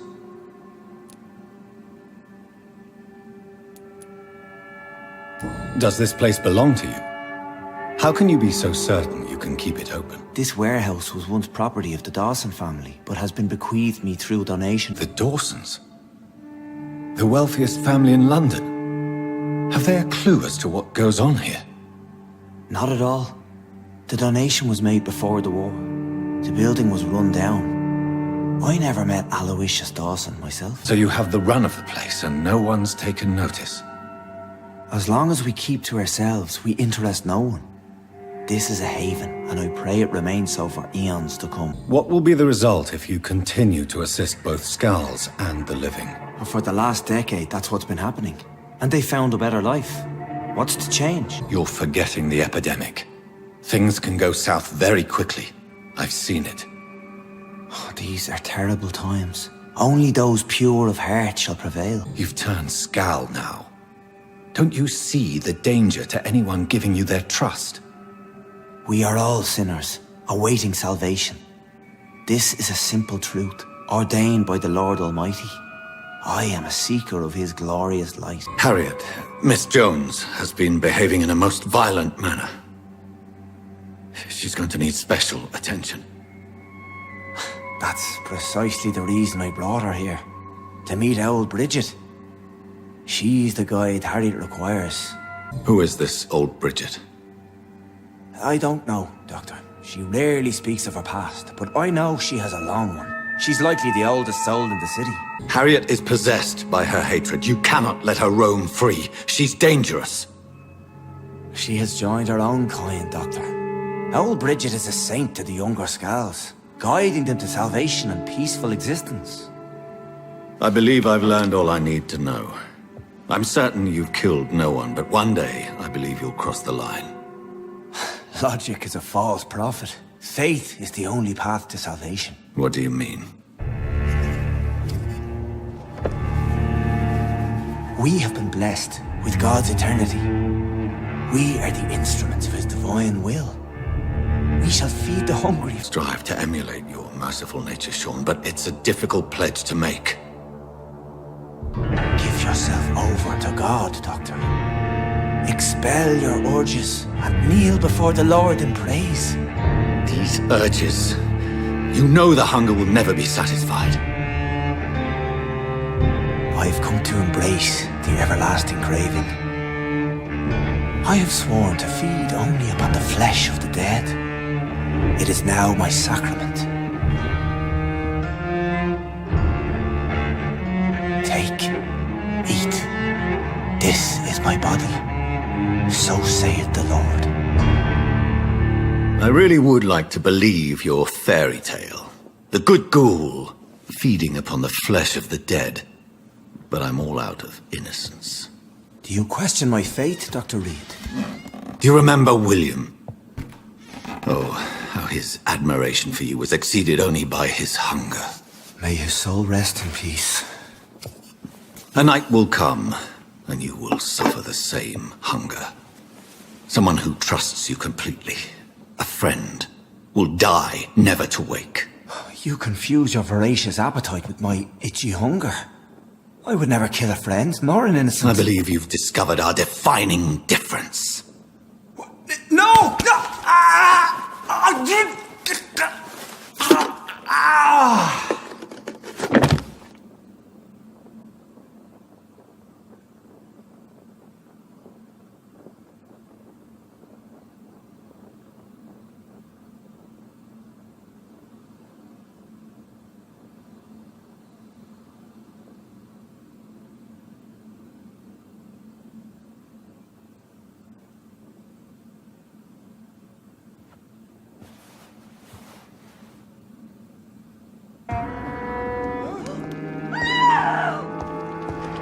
Another corpse thrown in the streets. Someone's playing a very sick game.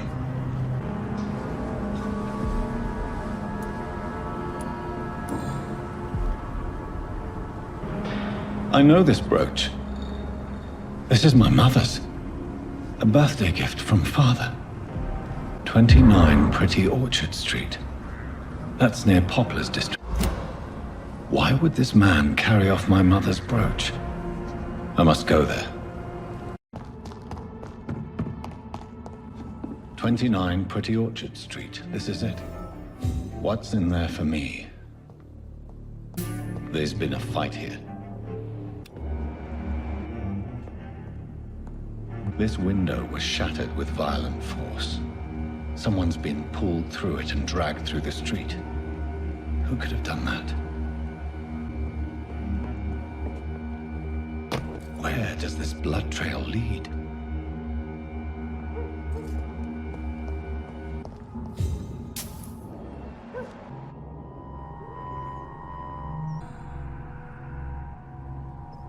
Her shoes and clothes are quite worn out.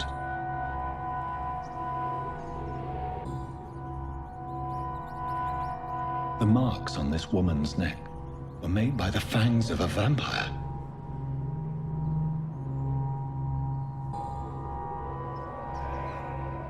This is the very flower my mother tossed on Mary's coffin. Someone is targeting my family. Only a golden watch in her pockets. I see you.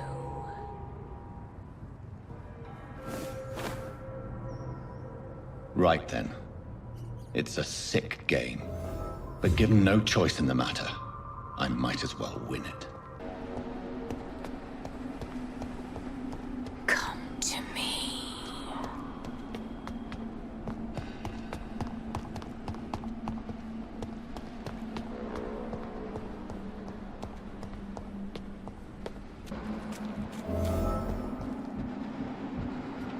In the name of Christ, someone help me! You! What have you done? Vicar Larrabee, what happened? Demon! Hell Scourge! Son of perdition! Vicar! Jonathan is no demon. He's just a loving son, returned from the dead. Like your Christ, Vicar. Mary, it has been you all along. Oh, it's me, all right. Precious brother. Why did you lure me here? I'm gathering the family. For a final reunion. All smiling, all dead. Thanks to the good Dr. Reed. Mary. Mother? Say hello to your son.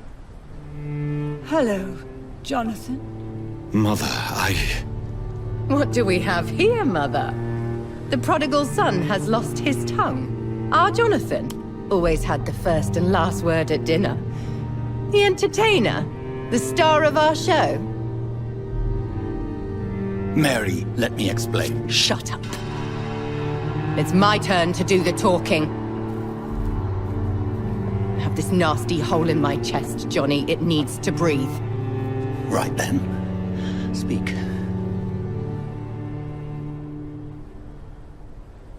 My prayers went so long without an answer.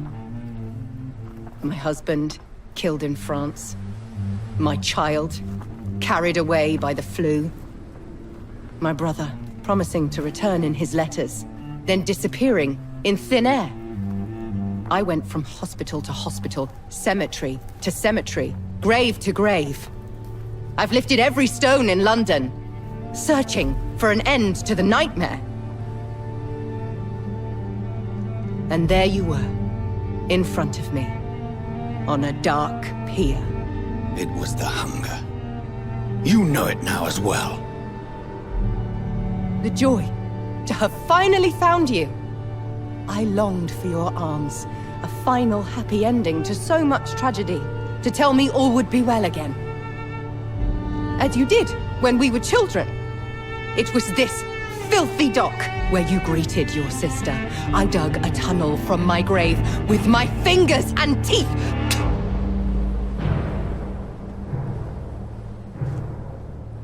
Mary, I had taken your life before I realized it was you. I tried to kill myself. But you failed in your attempt. We cannot die, can we? We are a plague. I've watched you, Jonathan. You pull the strings and sever them. I've done what I had to do. I did not choose this fate. But I will have my answers. Ugh. There are no answers, Doctor. There's nothing left but pain and lies and treachery. Mary, wait! Time to go, Mother. Give my regards to my son. No! No!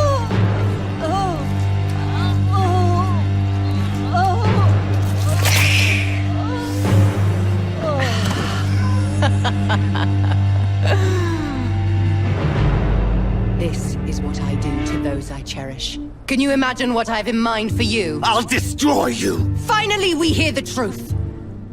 Dr. Reed, admit it.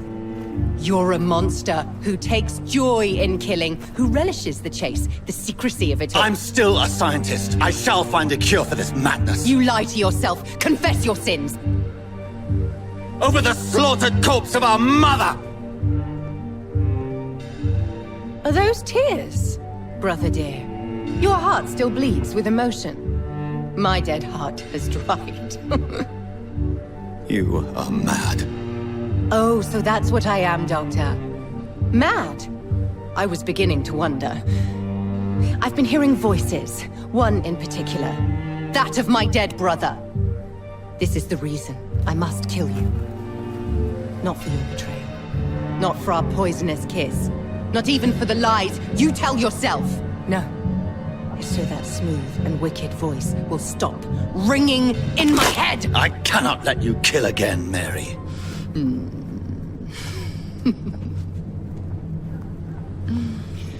Time to die, brother. And this time for good!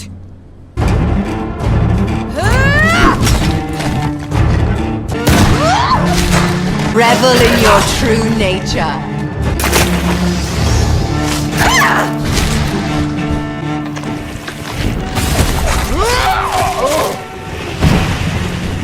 You've killed me, brother!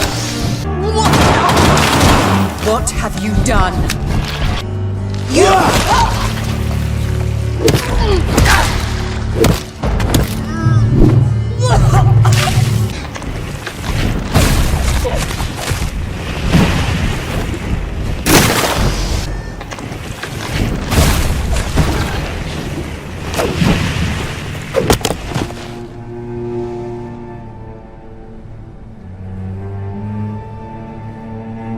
Well, brother, it's time to bring this conversation to an end. Forever. You know I will not play this game. Calm now, Doctor. Like a rabid dog. Or think you're performing an autopsy. Don't be ridiculous. I'll kill them all. The kind Dr. Swansea. The sweet little lass with hair of red. I am the Harbinger, bringing your punishment. Mary.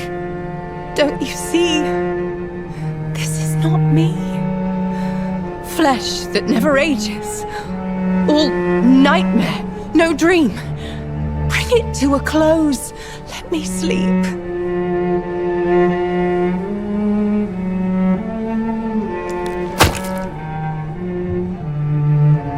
I will find a cure, Mary.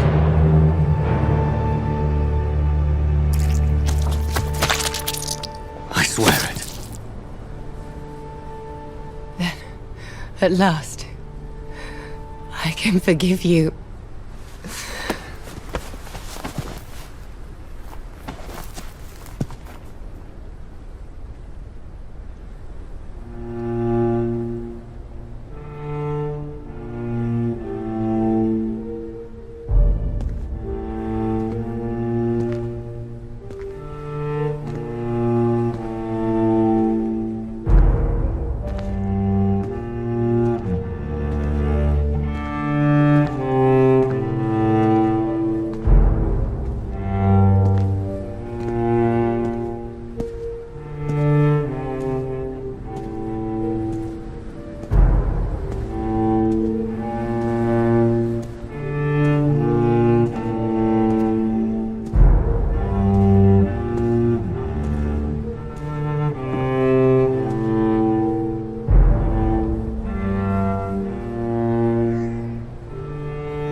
One last red tear for my fallen sister.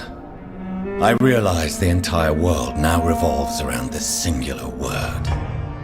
The epidemic that has stricken London is not the Spanish flu. It is transmitted through the blood, via violent biting, turning survivors into frenzied immortals. I am Dr. Jonathan Reed. I am a vampire. Born anew into an age of death and pestilence, while plotting factions close in around me, I am sworn to find the source of this epidemic. I am convinced greater perils are still to come. I know the answers I seek are hiding in our blood.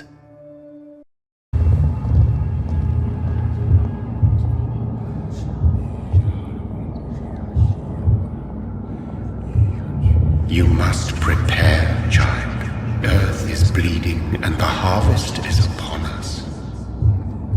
Stay away! Whoever you are! This is no time for petty quarrels, my champion. Can you not hear? Amished Queen has awoken. I am not your champion. But of course you are, son. As surely as you are the blood of my blood. I had to kill Mary. I have known your pain, child. Do not succumb to... Silence! I dismiss you, now! The land calls for a champion. All and everyone needs you. Silence! I'm tired of all these puppet shows. So this is where she lives. What a splendid house.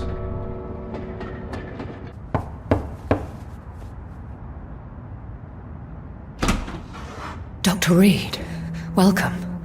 How are you? As good as one can be, considering the circumstances. Yes. Death and affliction seem prevailing themes of late. Please, come in. We have much to discuss. I hope I haven't disturbed you. Not at all. Actually, I was counting on you visiting me tonight. How strange, this painting. Beautiful, melancholic, yet with a haunting dignity. Indeed. A long time ago, a friend asked me to paint this for him, but I kept it in the end. I did not know you were a painter, my lady. There are many things you do not know about me, young Ekon. Stop calling me that. Please excuse my behavior, Jonathan. I tend to tease friends when uneasy. What is bothering you, my lady? Your letter was quite alarming. We will talk about this in a few minutes. For now, I would like you to tell me about yourself. How have you been since we last met, my friend? My sister Mary, she was made a vampire in the same way I was. She was the one killing all those people everywhere I went. Vengeance is a powerful force for those betrayed. Made vampire through careless error. Victims by surprise. I swear I did not intend that. If only I had known then how vampires are created. That is the scientist speaking. In truth, most of us do not know how it really works.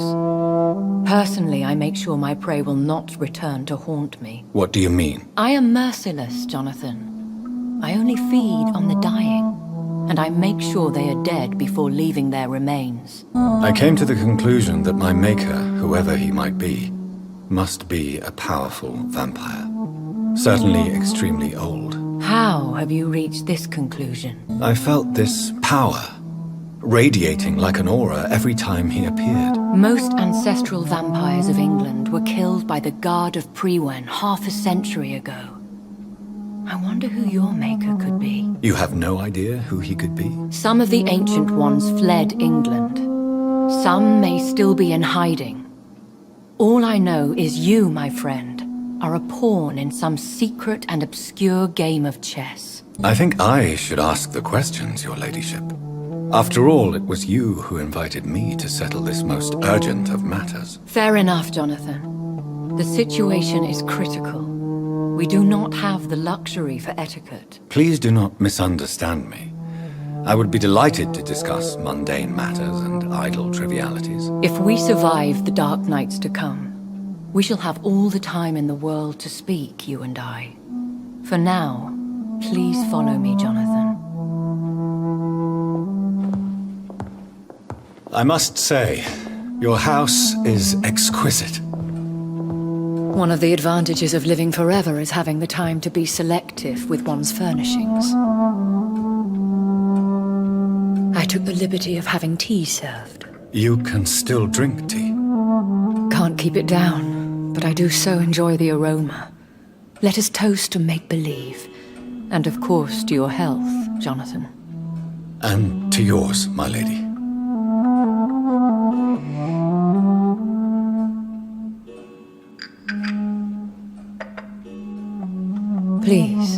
Call me Elizabeth.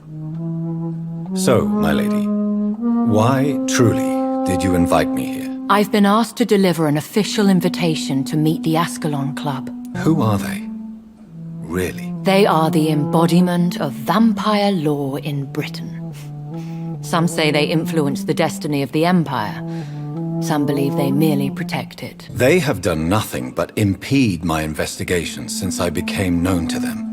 Why would they want to see me now? I guess they now see you as Ascalon material. They must have found out what happened to your sister. Proof of the potent blood flowing through your veins. I'm not sure I can accept their invitation. I have seen their handiwork. How Fergal the Beast imposed the club's law. You have no choice, Jonathan. Even I would not openly defy Lord Redgrave, the chairman of the Ascalon Club. If you are convinced I must meet him, I will heed your advice. Thank you, Jonathan. I understand your reluctance to brush shoulders with London's vampire elite. But we have no choice. Is the situation that critical? Yes. The Guard of Prewen has called for a second great hunt of our kind. And they will stop at nothing to eliminate us. You should flee then. Leave London, the country. Your concern warms my heart, Jonathan. But fear not. If the situation gets too dangerous, I shall retreat to my secret Scottish manor. I could hide you in my luggage, if you wish. Thank you for the offer. I shall keep it in mind, but I have much to do here. There is a question I must ask you.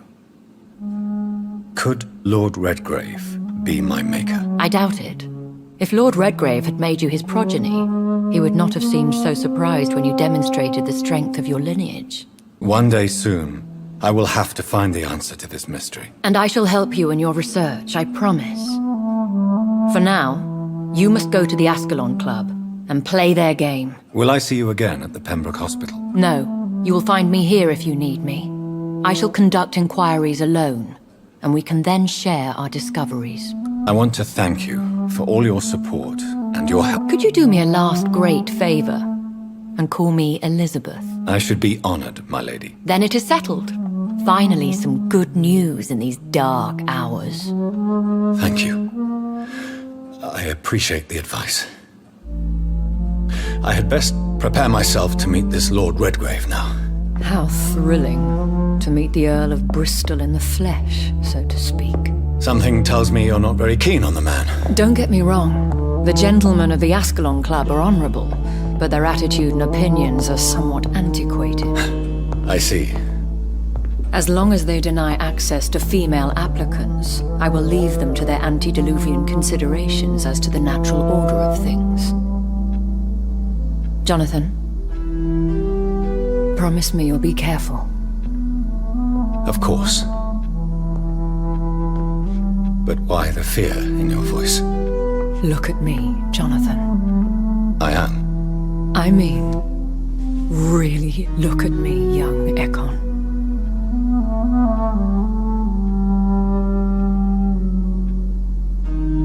We may be deceptive by nature, but this heart of mine has always told the truth. Oh. Elizabeth. Go, my friend. But come back to me soon.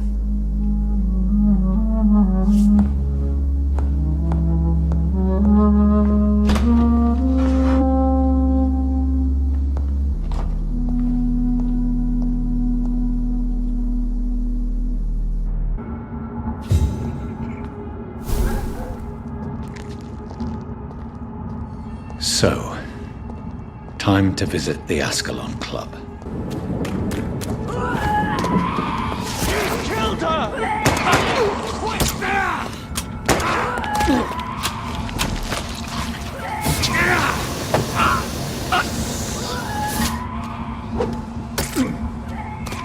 That was the vampire I saw earlier.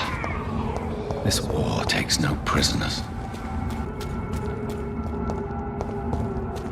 You London vampires are so weak!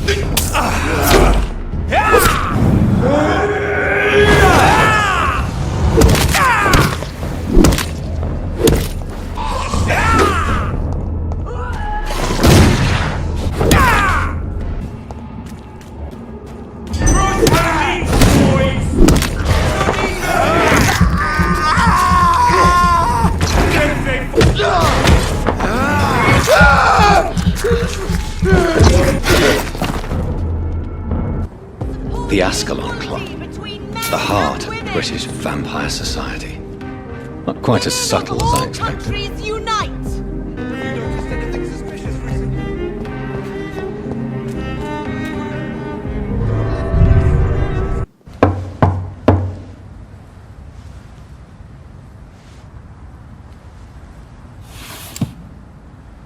Do you know where you are standing right now? In front of the Ascalon Club, I presume. The Ascalon Club only summons or ostracizes. What is your business tonight? I received an invitation. I'm Dr. Jonathan Reed.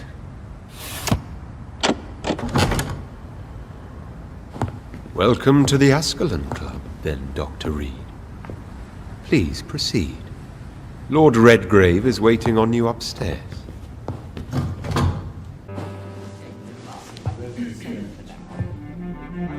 Good evening. We repel the intruders for now.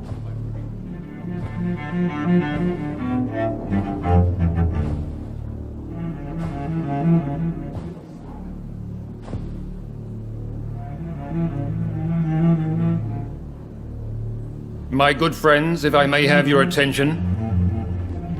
Behold our visitor, the good Dr. Reed. Newborn of blood so pure and strong that even my friend Fergal Bansher was no match for him. Hear, hear, hear!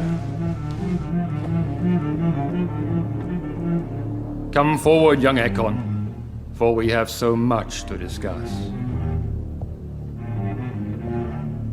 Welcome to the Ascalon Club, Dr. Reed. I am Lord Redgrave, Earl of Bristol and Chairman of this exclusive association. Lord Redgrave. At last we meet. I've been eager to make your acquaintance. I've heard some astounding things about you. Please accept my condolences for your loss, Dr. Reed. Thank you, my lord. Lady Ashbury expressed your wish to meet me. Yes. The lady has always been a useful acquaintance, though not always reliable. Is she a good friend of yours? Yes, she is. I may even say I admire her probity and her kindness. She has helped me since I was reborn. The centuries have taught me never to trust a woman completely, especially if she is a mortal. Too prone to emotions, if you ask me. Too fickle when it comes to important decisions. My lord, do not expect me to speak ill of Lady Ashbury. Of course not, and I praise your loyalty. Would you offer the same fidelity to the Empire? What do you mean? I speak of the Skull Plague that threatens London and the country. You have been on the front line in the East End, but the time has come to open up a second front here. The epidemic has escaped the quarantine. You have new cases of the outbreak. We don't know for certain, but we cannot allow the disease to threaten the prominent heads of Great Britain. Why have you asked me here? Because the crisis is escalating. Our enemies, the Guard of Priwen, have even launched an open hunt. The only way to calm things down is to put an end to the epidemic. You want me to find possible sources of the outbreak in the West End? Is that it? Ah, straight to the point, like all eager newborns. We shall have time to talk about all this, Dr. Reed, but first, I should like to get to know you better. Talk? Is that the only reason you asked me here? Well, no. I also wanted to meet the intriguing Ekon who made such a powerful progeny of his sister. You have not learned the name of your maker, am I correct? It's of no concern of yours. Have no embarrassment, Dr. Reed. We all make mistakes. But whatever your lineage, you are definitely Ascalon material. What do you mean? I would like you to become a member of the Ascalon Club, and to serve me as such. I agree to join the club. This is good news. Good news indeed in these crucial times. Let's inform the Assembly formally, and proceed with your initiation. My initiation? Fear not. Nothing fancy nor dangerous. It is just that we, the members of Ascalon, believe that tradition and custom are the backbone of this country.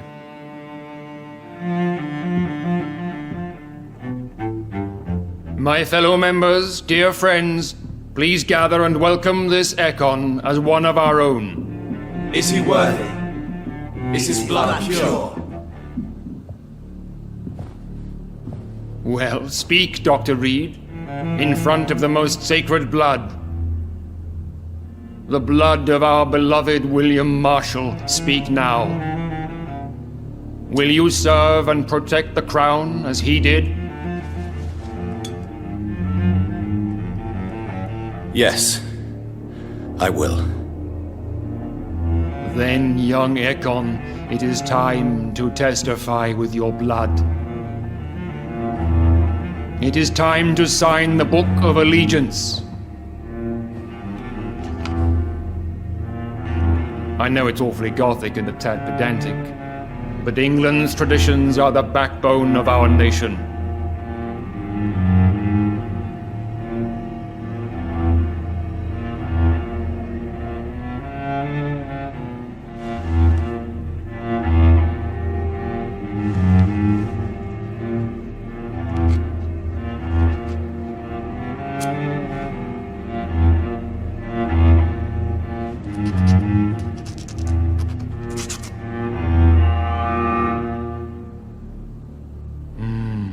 Delightful.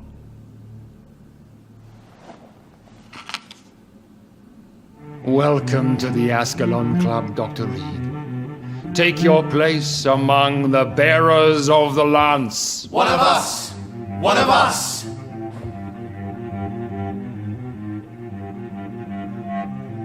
That went well, did it not? Is an outrage. It is always useful to bolster the troops' morale, especially before a difficult battle. You have the makings of a general, my lord. I was, though very long ago. Well, not quite a general, but a proud defender of the crown. So why did you really want to meet me? Straight to the point again, young Ekon. All right, let's talk, you and I, Lance Sparrow. I'm listening, my lord. According to my spies, you have worked with Dr. Edgar Swansea on the epidemic, and your findings were quite alarming. Yes, I'm convinced the recent invasion of frenzied scals in London is directly linked to the epidemic. This is not the Spanish flu, but something else. I would be glad to hear more of your discoveries, Dr. Reed, but for now, my main concern is the security of London's inhabitants, both mortal and immortal. What do you mean? Alarmed by the epidemic, the Guard of Prewen has started a war against us British vampires.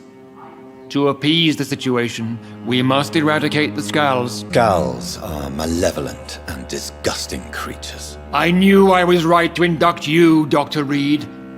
You would not dare lie to me on such a vital topic now, would you? So, what do you want me to do? I want you to investigate the city thoroughly. I have reason to fear there are cases of contagion in this part of town. Our absolute priority is to find and cleanse them. And how would you like me to proceed? By all means necessary, Dr. Reed. You are now a member of the Ascalon Club and you have carte blanche. Interrogate the locals, follow all the leads you find, and get results. Everywhere in London. We are losing this fight. Investigating the source of the epidemic in this district. Can you... Infection is everywhere these days. But if you ever go to the park near that swanky house belonging to the Mullaneys... Yes? What about the Mullaneys? What about their house? Not enough noise for a big family with children. Not enough movement. Closed doors. What is going on in there? Hello? Is anyone there? Jonathan, is that you? I did not know you were back in London. Oh, my dear Johnny, I'm so sorry for your loss. Mary was such a sweetheart. Thank you, Venus. May I come in? I was going to bed, actually. I'm sure you can spare me a few minutes. Of course you may. I'm investigating the source of the epidemic in this district. Have you noticed anything unusual? The McPhersons. I heard they locked them in their own house. They could just be afraid of getting sick. Perhaps you're right. But if I were you, I'd pay them a visit. A big house, reachable through a courtyard. To the north, a bridge.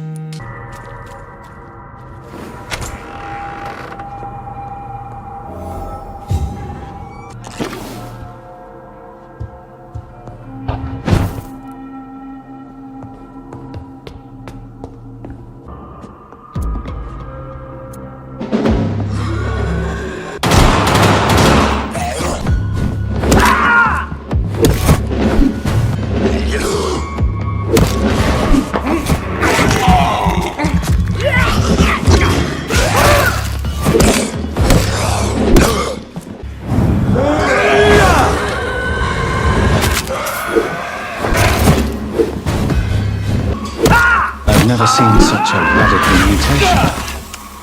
Could it be a new stage in the disease's evolution?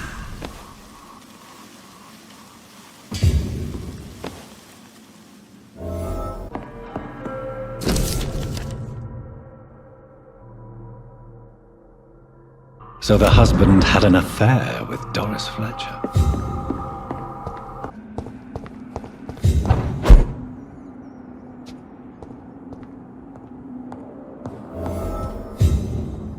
This woman's body has multiple lacerations. They're deep, too. Whoever did this was driven by rage. He had his tongue removed and his eyes gouged out. He was a victim of brutal torture. This one's neck is broken. He was young. Probably the son.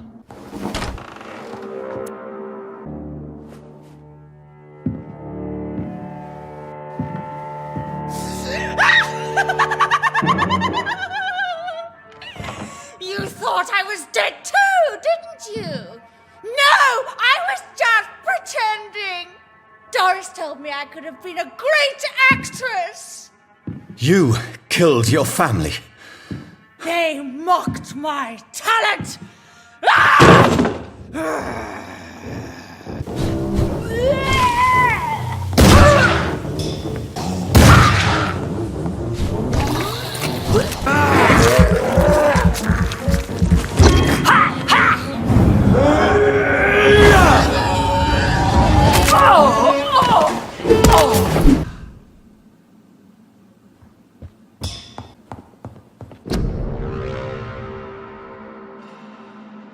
So, this girl took lessons at the famous Doris Fletcher acting school. Doris Fletcher seems to be the missing link here. It can't just be a coincidence. I should go to her acting school. There's an open window on the second floor. I should be getting through that. You leeches need killing!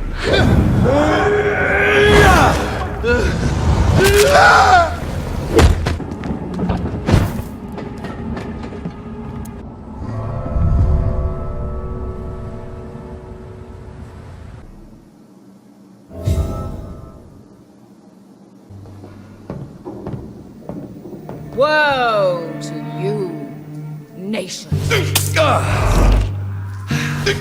front of you stands the tall queen. You can but lower your head, fit only to smirk at her soiled feet. Can that be Doris Fletcher's voice? Where does it come from?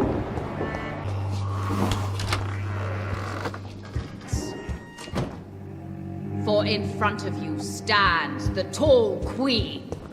You can but lower your head.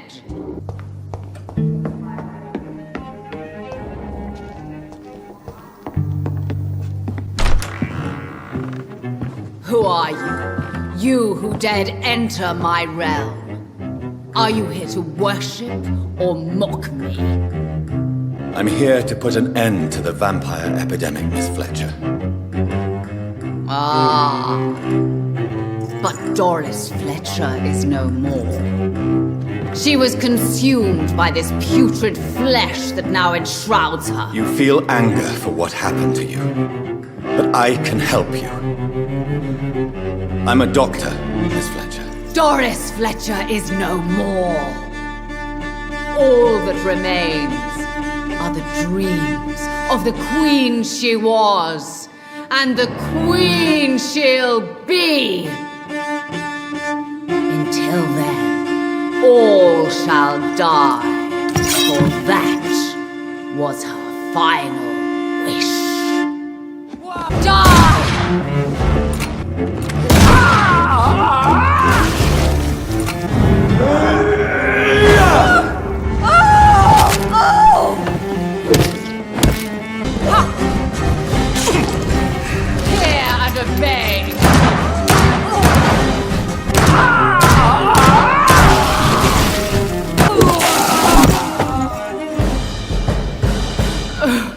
Wait. I beg you, wait. What? I don't want to die. And I did not come to kill you, Miss Fletcher. Will you spare me then? Save this cadaverous carcass of mine. Does your heart beat a little faster now? You fancy me then, Doctor? No, Miss Fletcher. My dead heart will beat for only one. Ah! Is she pretty? Is she sweet and tender? To me, yes. Ah! I hate her already. I know. And this is partly why you must be destroyed. But you just said... That I did not come here to kill you, yes. But I realize now the threat you embody must be stopped.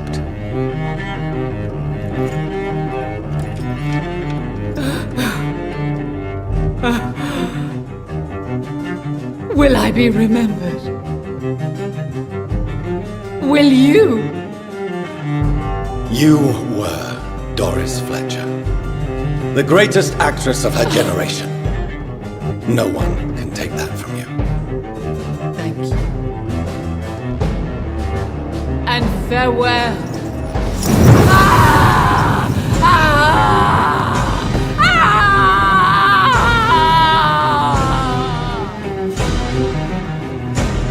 Farewell, Doris.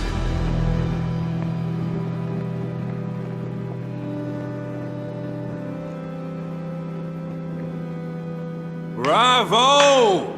So dramatic. I love it. Mullum. How strange I seem to find you whenever I'm inquiring about that Skal infestation. I mean you no harm. I'm not here for you. But once I put all the pieces of the puzzle together, I'm sure we'll have a little chat, you and me. Stay away from me, McCullum. You and all your war dogs. That I can't guarantee, Dr. Reed. But I'll let you go. For now.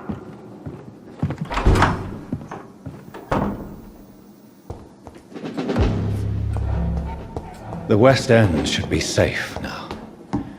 But London is not. It would be wise to benefit Ascalon's protection while I continue my research during the Great Hunt. These people want me dead. I need to leave now.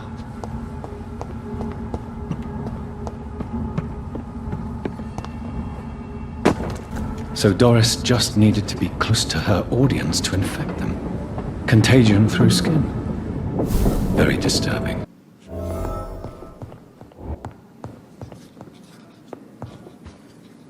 Elizabeth, what are you doing here? I've been formally asked to witness your triumph, my dear. After all, isn't it the natural role of a woman to support her man in victory? But it's you who insisted I join the Ascalon. Please forgive my giddiness. I'm just overcome by the thrill of finally being allowed within these hallowed halls. You certainly have an inquisitive mind. It's quite something. Elizabeth Ashbury, only you can make me smile in these difficult times. And the same to you, Jonathan Reed. Now go have your little chat with the chairman. I can see he's practically bursting to hear your report.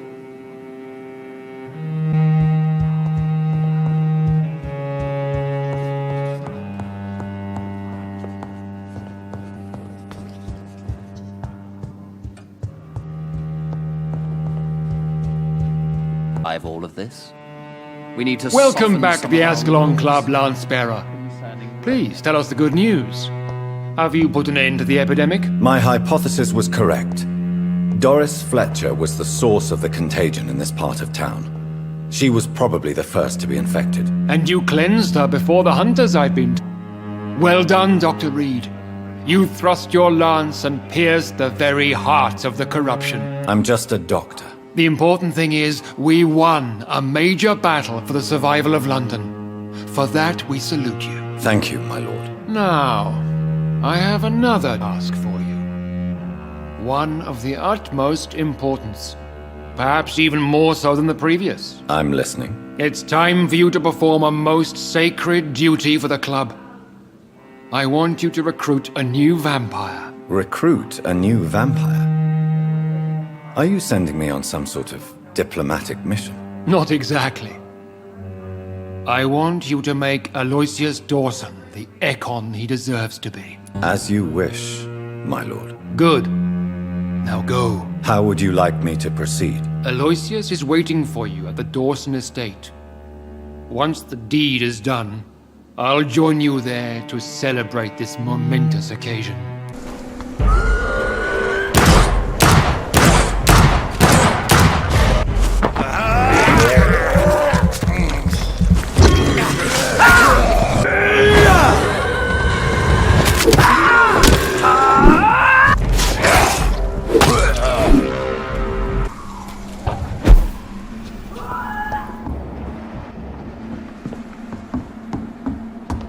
There has been a fight here. I can see a blood trail. Left by one of the antagonists, perhaps? What a mess. Something terrible happened here. But what?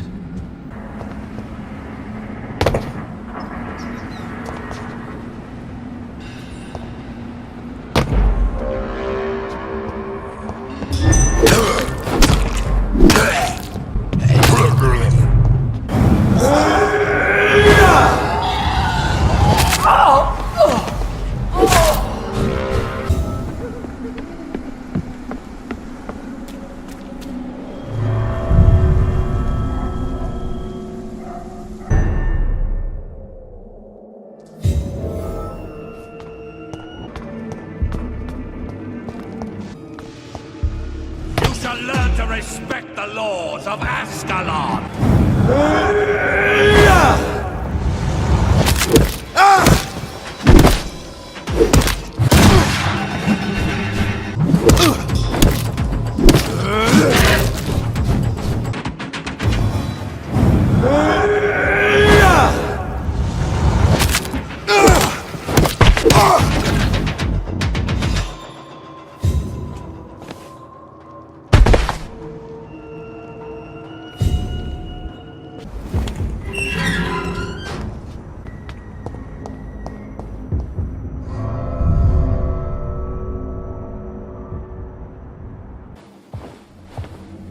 Finally you're here, Dr. Reed. What took you so long? I had to pass several of your barricades and outposts to access your mansion, sir.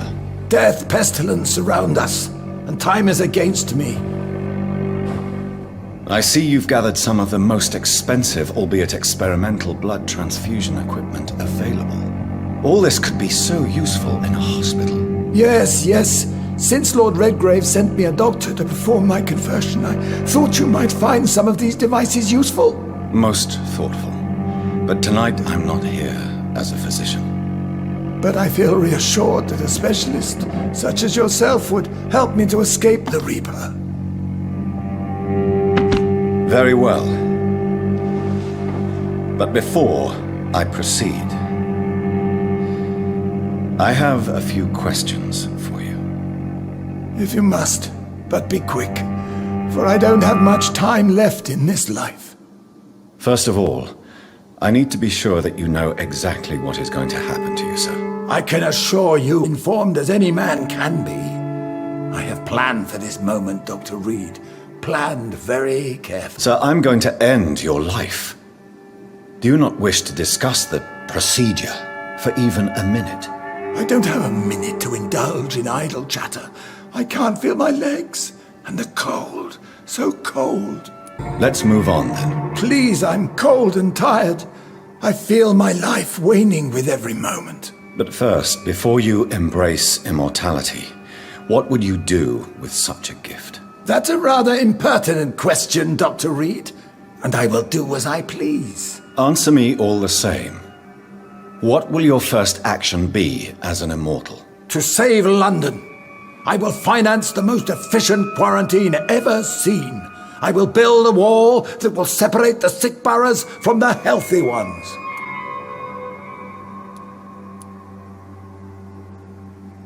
Who gave you the right to decide the fate of thousands of people? My money. My money and my pending immortality gives me the needed authority, Doctor. I'm a businessman, I'm used to tough decisions.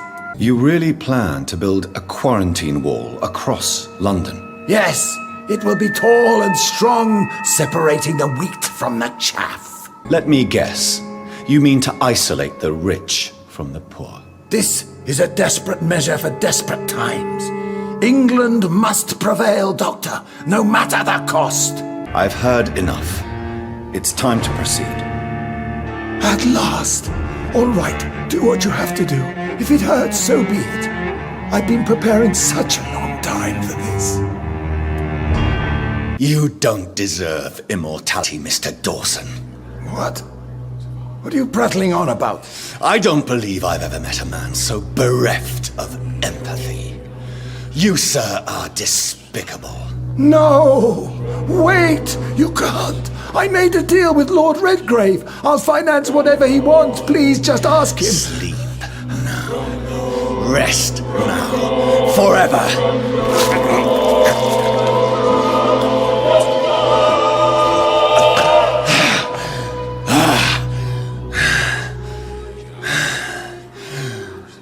I would have lived forever. Who are you to decide my fate? Who gave you the authority?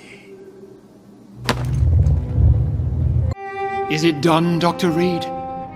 Is Aloysius Dawson reborn as expected? Alas, Aloysius Dawson was not brought back to life after his death.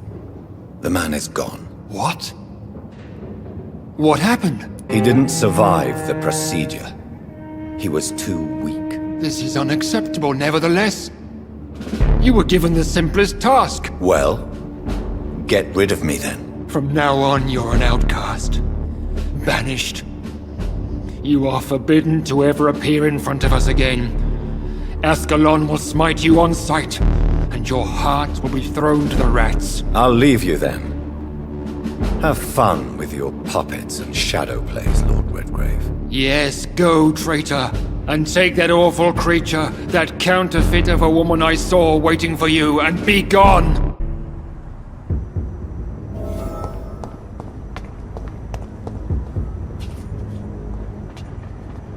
We meet again at the strangest of times, young Ekon. So do you serve the Earl of Bristol now? Old Bridget. What are you doing here? Your friend, the wise Ekon. She sent me to warn you. Lady Ashbury? You know her? Tell me what's going on. The lady approached me but a few nights ago, wanting to meet the sewer skulls. Once she questioned Harriet Jones. She agreed to help us. Harriet Jones is still with you then? How is she doing? Harriet remains angry, but is recovering slowly. Her mind is twisted, but at least her body is healing. Tell me what is going on. The lady asked us to keep an eye on your mortal doctor friend while you were away. We spotted the hunters. They were discussing plans to attack tonight. No time to lose then. I must go there right away. I shall return to my den. Have you a message for the lady? Should I see her before you? Yes. Tell her I love her. Is this still unknown to her? Go now and take care, young Ekon, for the flames are rising.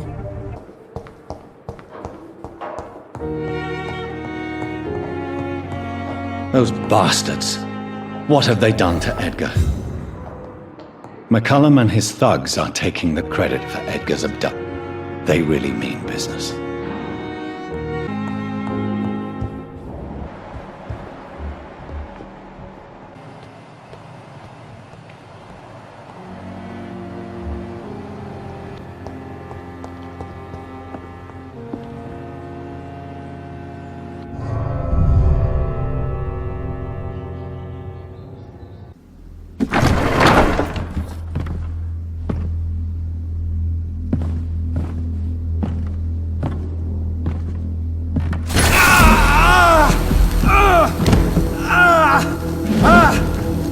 Ultraviolet curtains and orichalcum powder. Dr. Swansea's always been a resourceful bastard. I bet he never told you he had this installed in case of a vampire attack. Says a lot about how much he trusts you. What have you done with Edgar? Don't worry. We don't kill humans. Even if your friend is deserving of a little punishment for what he did. What are you talking about? We know everything. Swansea and you created this bloody epidemic. You aim to unleash another disaster, just like William Marshall did. No! I'm trying to put an end to it, just like you are. You're a progeny, aren't you? Where is the monster hiding?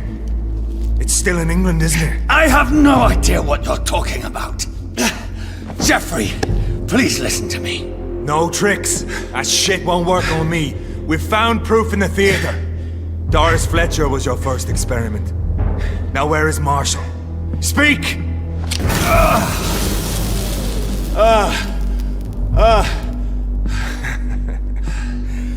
So much for modern technology.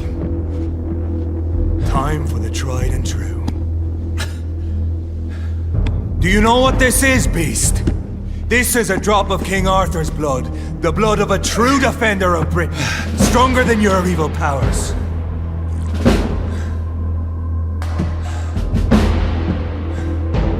This is ridiculous. We're losing precious time.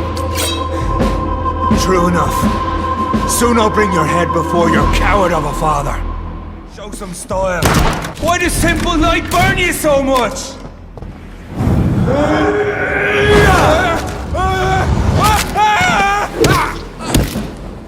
Show some style. Fight like a man. Blue light will cleanse you.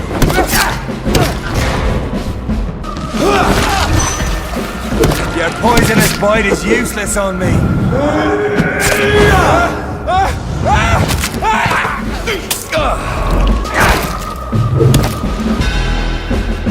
We are the guardian of justice. Priwen shall prevail. You can't accept the fact we're not enemies, can you? We always have been, and we always will be. Of all the evils that threaten mankind, your kind are the worst.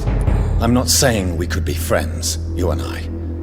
But perhaps we could collaborate to put an end to this epidemic. Never! We are Priwen. We do not negotiate. We do not compromise. There is no way you'll ever let me be, McCullum. You'll always hunt me down, won't you? There is no escape, Leech. Kill me now.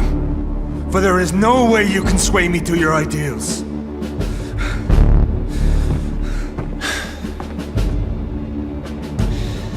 That's where you're mistaken. What do you mean? I'll make you a vampire. I'll make you one of us! No! Kill me! Prepare yourself, Hunter. You're about to be hunted, just like me. No! No! When I kissed you, goodbye, I had no idea what I was doing. But now I do. Consider this my kiss of Judas.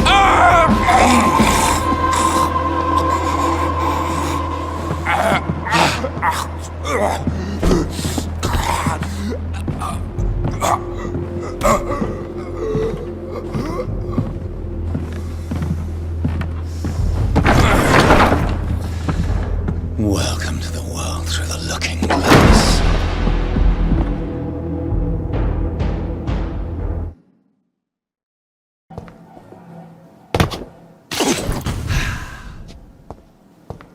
Don't forget to check every door.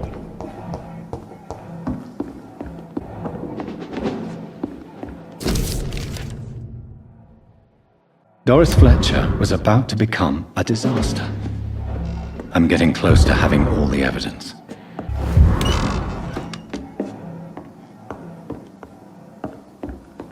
Lord, give us strength.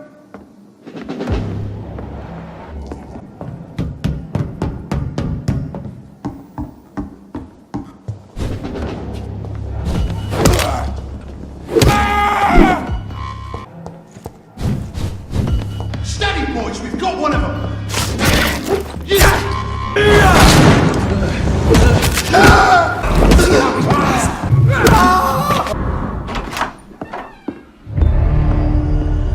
Edgar. Edgar, can you hear me? Jonathan, is it really you?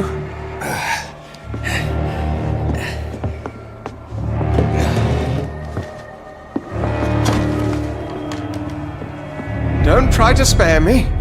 As a physician, I know all too well when it's too late. Punctured lung, broken ribs, and internal bleeding.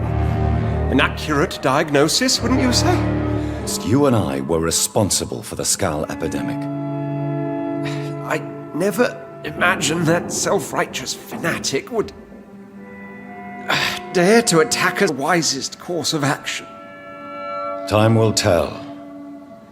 The most intriguing part of his accusation was you and I were the pawns of some ancient vampire. William Marshall. Yes, they tortured me to make me confess the same nonsense. What do you mean? William Marshall, for example. You speak of him as if you know him. How is that? Jonathan, I cannot say I'm ready for another round of questions. While investigating the epidemic, I read some of McCullum's findings. I think you have some explains. What do you want me to say, Jonathan? Doris Fletcher visited her mother at the Pembroke Hospital. That's how she first got infected. I think about that. Miss Story have to do with us. Doris and Harriet shared more than a hidden family bond. They were the embodiment of the epidemic and are linked to the Pembroke Hospital. Plan, no diabolical plot. You did what? I tested the regenerating and healing properties of vampire blood on Harriet Jones. My only intention was to find the cure for influenza, I swear. Whose blood did you use? William Marshall's? Mine? Lady Ashbury's. While transfusing her with human blood, humanely appeasing her hunger, I also kept samples of her blood for my research, Jonathan. I'm no murderer. I never asked to become what I am, Edgar. You chose to conduct your rogue experiments. You have worked beside me. You saw what I'm doing in hospital. Jonathan, you know I'm not an evil soul. Just another victim of this tragedy. No, Edgar, you are not going to die. Unless you want to. What do you... I can save you, Edgar. I can turn your broken body into one like mine. You truly would? After all I've done, after all that you would offer me this gift? I have no way of knowing which punishment would be worse, Edgar. Die and be reborn. To face an eternity of guilt. I'm ready. Oh, indeed, I am ready.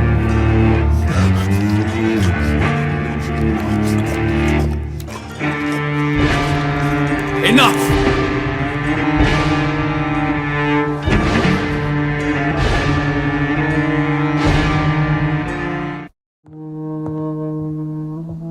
What good fortune brings you back to me, Jonathan? What is it, my dear? I'm afraid it was Elizabeth. The worst, actually. Please, speak up. Edgar is no longer in McCullum's grasp. I resolved that matter. Where is our good friend now? Is he well? Of a sort. His injuries were mortal. I had no choice but to make him one of us. To save him. Or to punish him. To punish him? I fail to understand. And what is the source of this cold tone in your voice? Edgar Swansea was responsible for the Skal epidemic, Elizabeth. It was he who unleashed the deadly scourge upon London. What? Are you certain? This is the most terrible accusation of all. He confessed everything to me. He sought to cure the disease, to exploit vampire blood to stop the epidemic. But he unwittingly gave birth to a catastrophe. All those poor victims. How could he do it? What happened? Edgar gave no heed to ethics. His theory could have been proven to be correct, but he abused the confidence of his patients to test it. I must say I'm shocked, Jonathan. Who would have thought it? And the poor patient. Let me guess. It was Harriet Jones, was it not? Yes. That explains how Doris Fletcher was infected, and how she became an Icor. She secretly visited her mother at Pembroke. Then we have no choice. We must act quickly, Jonathan. We must return to the sewers and put an end to the threat poor Harriet embodies. I have one more matter to discuss with you. Harriet Jones was the primary case, but do you know what a healthy carrier is? There is a tone in your voice that frightens me, Jonathan. What are you trying to say? It was your blood Edgar used for his experiment on Harriet Jones. What?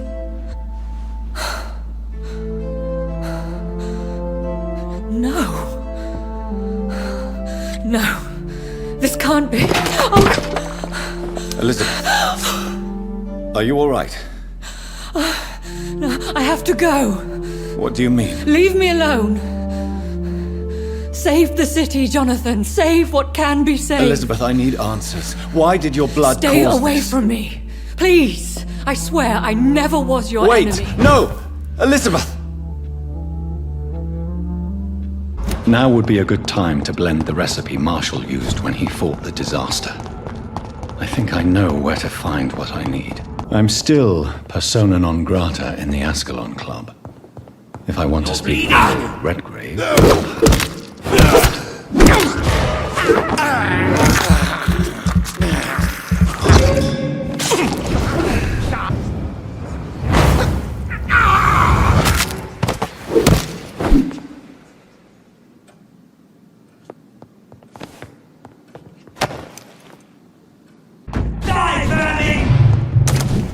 If McCullum really drank the blood of King Arthur, then I may have found another vital ingredient for my recipe.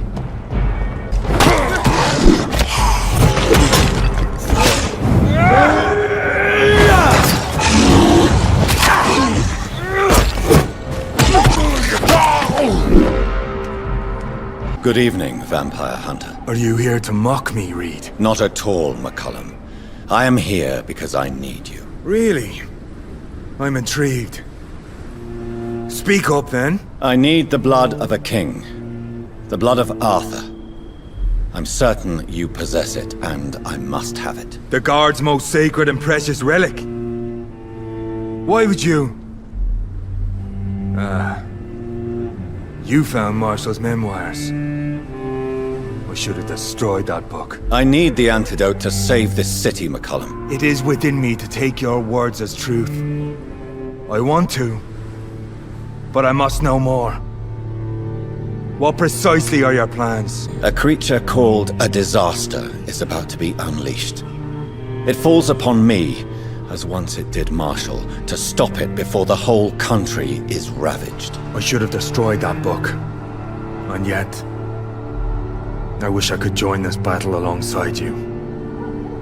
But this crusade is not mine to fight. Do you not understand? We wanted the same thing from the outset. A means to end this vampire epidemic. Not enemies! Maybe that is so. Take it then. I see no other hope for this city. If this is some trick, you will be damned, Dr. Reed. Thank you. And farewell, McCullum. Unbelievable as it is, I wish you good luck, Reed.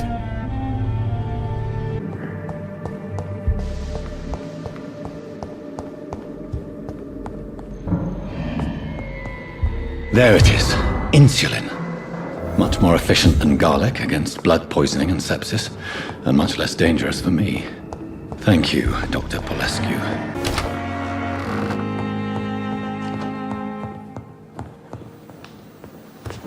The blend seems stable.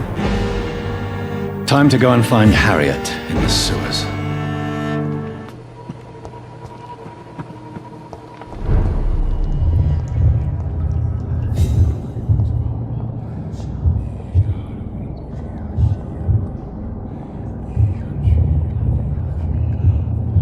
Take not a step further, child, for you are unprepared.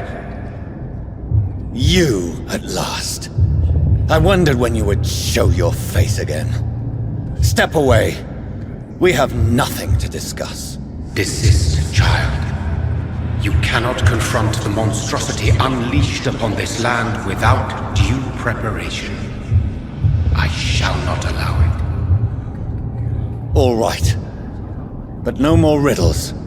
Enough of the obscure songs and prophecies.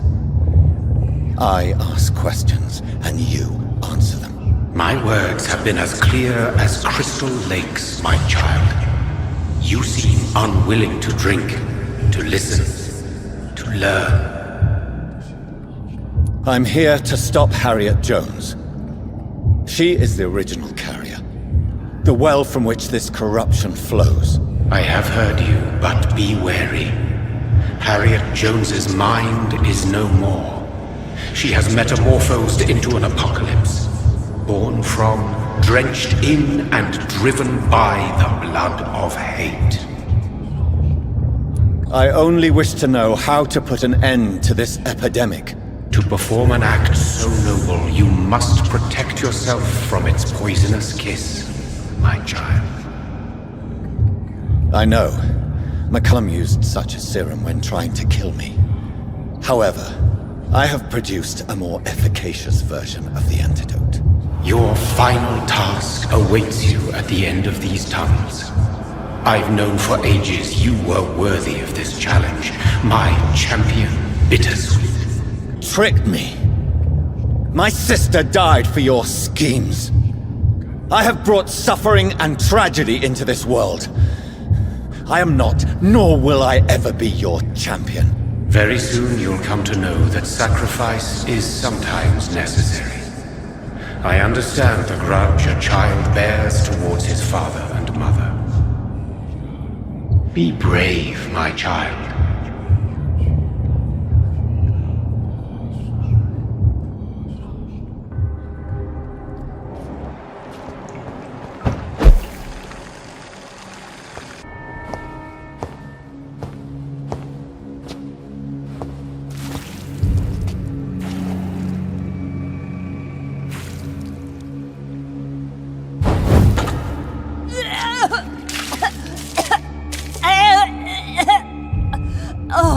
I'm sick.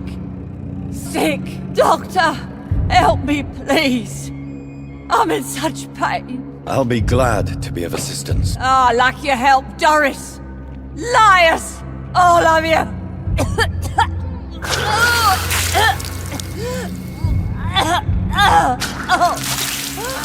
My poor baby. I've been such a bad mother. But the Queen herself forgave me. Gave me another chance. Harriet, you must stop all of this. I can't let you infect anyone else. How dare you interfere with the Red Queen's plans, Doctor? How can you stop the course of nature?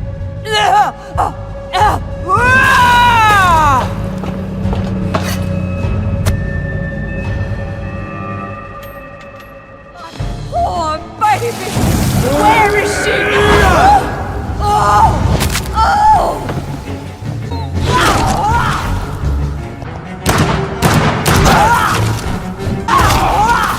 Poor baby! Where is she now?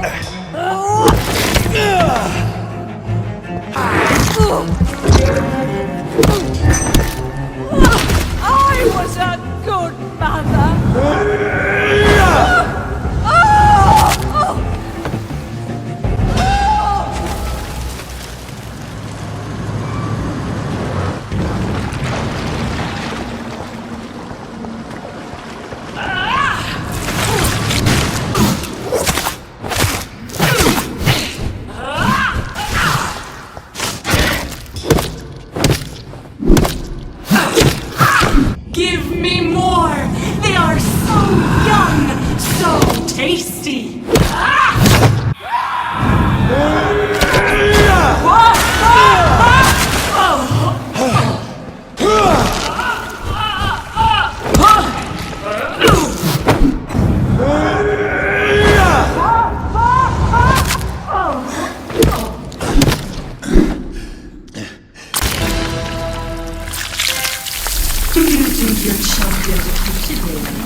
No one could ever defeat you, mother of us all, for you are our every root and leaf. You've always been my most amusing son. Then go back to sleep, my queen, and smile at us from your dreams. Did they do my wrath? Have they suffered enough? More than ever, mother of us all. Until the next time. Until the next time.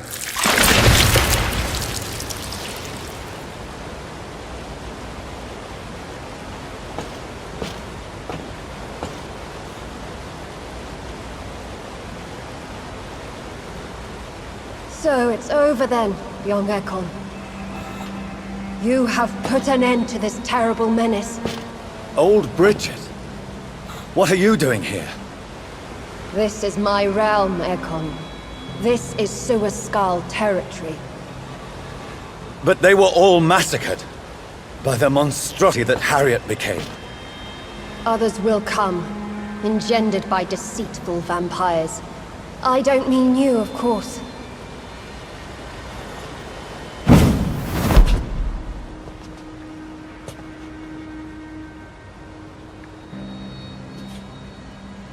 I thought you'd been slaughtered, with all the other Suascals. I was up above, in search of help when Harriet suddenly turned into that thing. I have no idea what it was. It's all over now. The epidemic has been stopped. Yes, you prevailed in the end. I hope you'll forgive me for the way I treated you when first you presented yourself at our gate. No need to apologize, really. Perhaps there will be no stories told or songs sung of what happened here today. But I'll know the truth. Jonathan Reed, newborn vampire, stepped forward and saved us all. I'm honored to be part of this city's legend. Thank you, old Bridget. May I ask you just one question? How could I refuse you anything now? I'll answer just as I answered Lady Ashbury when we met a few nights ago. Who are you? Really? I was born with the name Bridget Eleanor Wellington. In 1738, my beloved and little husband decided to preserve my beauty and youth forever by making me drink his blood. You were Lord Redgrave's wife. Then the pompous fool rejected you, did he not? It was about 200 years ago. Peace found me in time. And I sincerely hope it will find you too, now that all is over. No, it's not over. I may have ended the vampire epidemic, but I still need answers from the woman I love. I feared you would say that. Go then, young Ekon, and face your fate. Just remember that I'll always be here for you.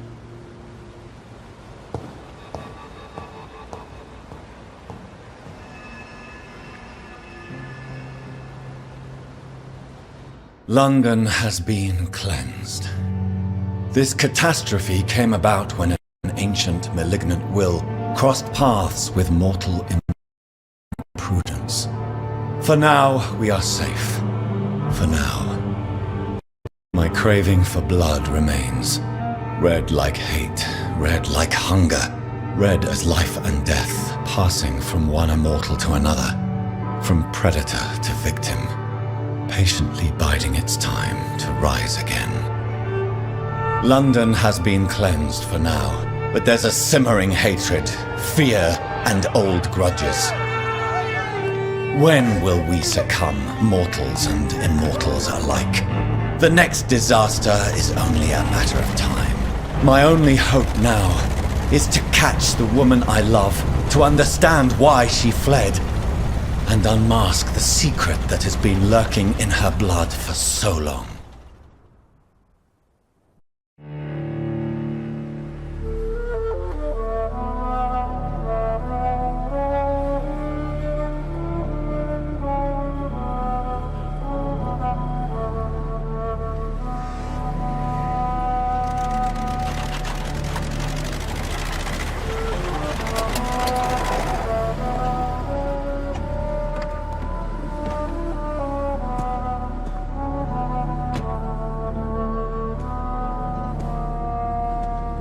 Well, this is it. Lady Ashbur's domain. Why am I not surprised it's not on any maps? I'd better hurry.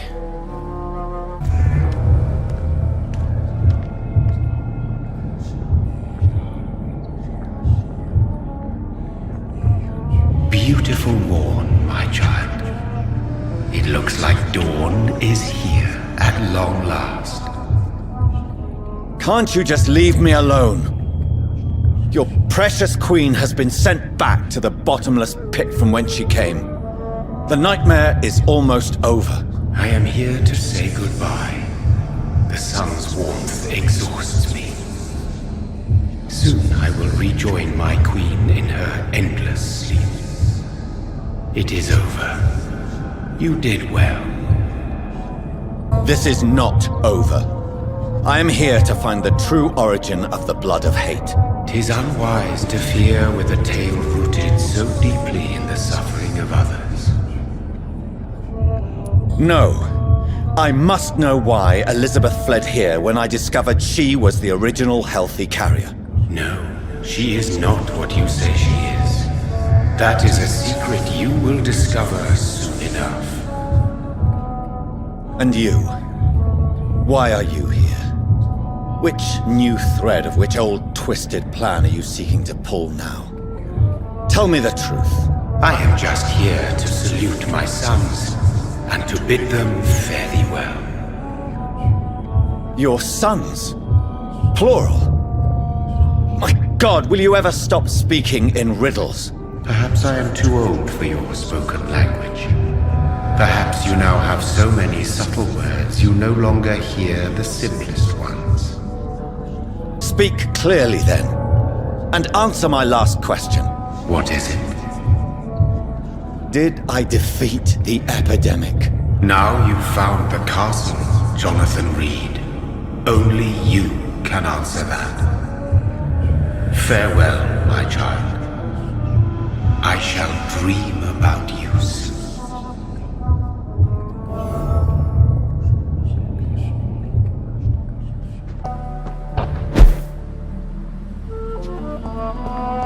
Maybe it's just my imagination, but I think I smell Elizabeth. She must be here somewhere.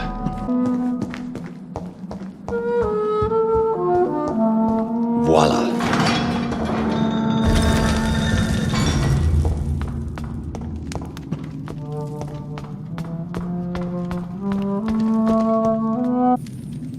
Drop your sword, Father. You have nothing to be afraid of.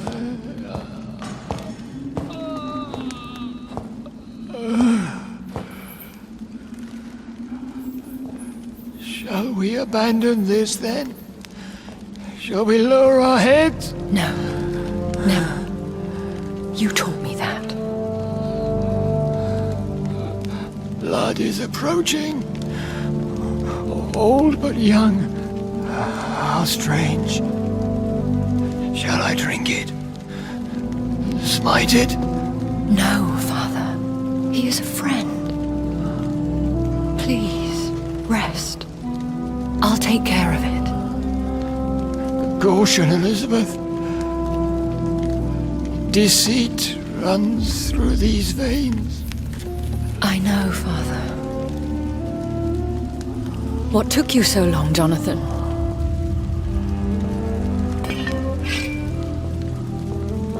Is this really him? Yes.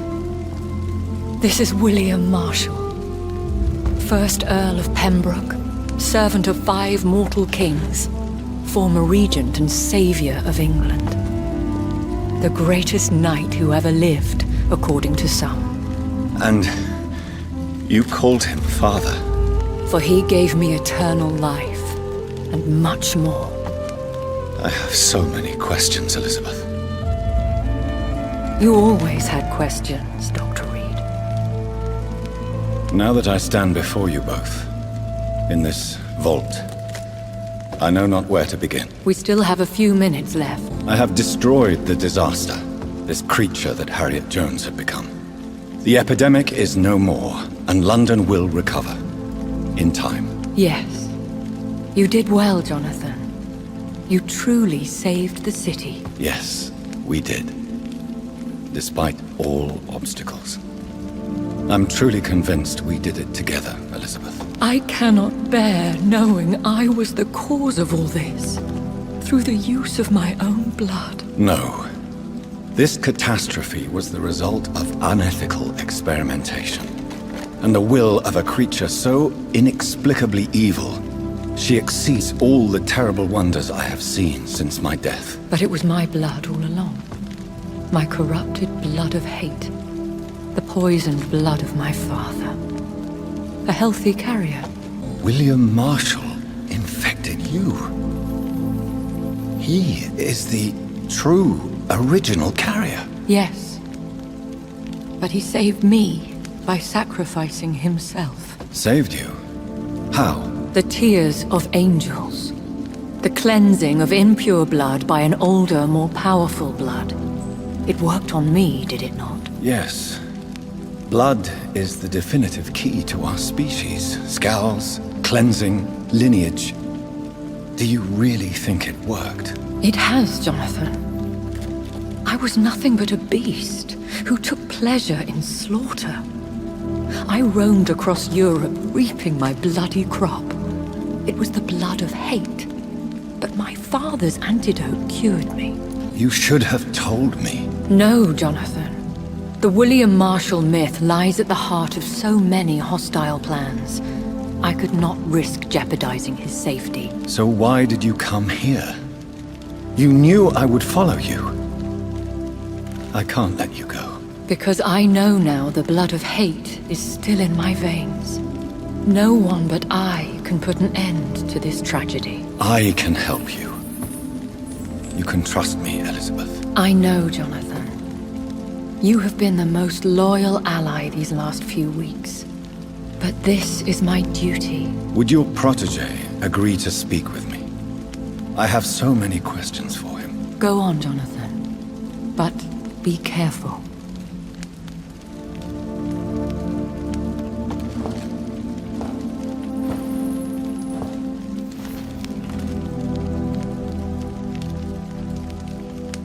Yes? Sir William. My God. You really are William Marshall. You served Richard the Lionheart and his brother, King John. It is such a privilege to meet you. I did in my day. Come closer if you want to speak. For my hearing isn't what it used to be. I think your hearing is fine, sir. What is it you want then? The blood of hate. How does it affect you? Do you feel it now? The blood of hate? Yes. Nothing more than a sneeze, really. A sneeze held for so long, you could blow a fortress down if you released it. Do you remember Murden, your maker? Only God is my maker, for he created everything on this earth. He blessed me with eternal life through his archangel, Michael. But Murden, Michael, is a vampire. He made you a blood-sucking creature of the night. Blood, yes. I used to drink it from the throats of the unworthy. Then I was punished for my deceit. During my penance, I rely entirely upon my sweet Elizabeth. We could set you free. Let you out. Isn't that what you want? I pray for the day I'll see the sky again. I have all but forgotten its colors. I could walk and do so many things beneath the stars. But I doubt it will be wise to release me. Then will you stay here and repent? Elizabeth told me it will not be long now. I cannot wait to feel the sweet caress of my cheek after so long as she releases me.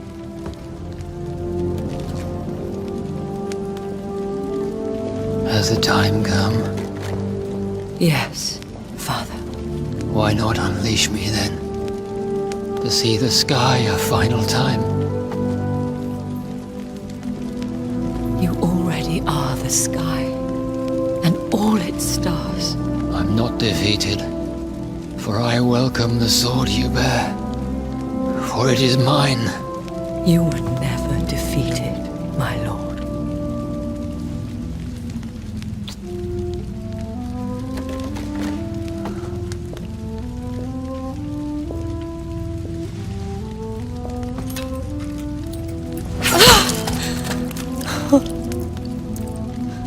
Farewell, Father.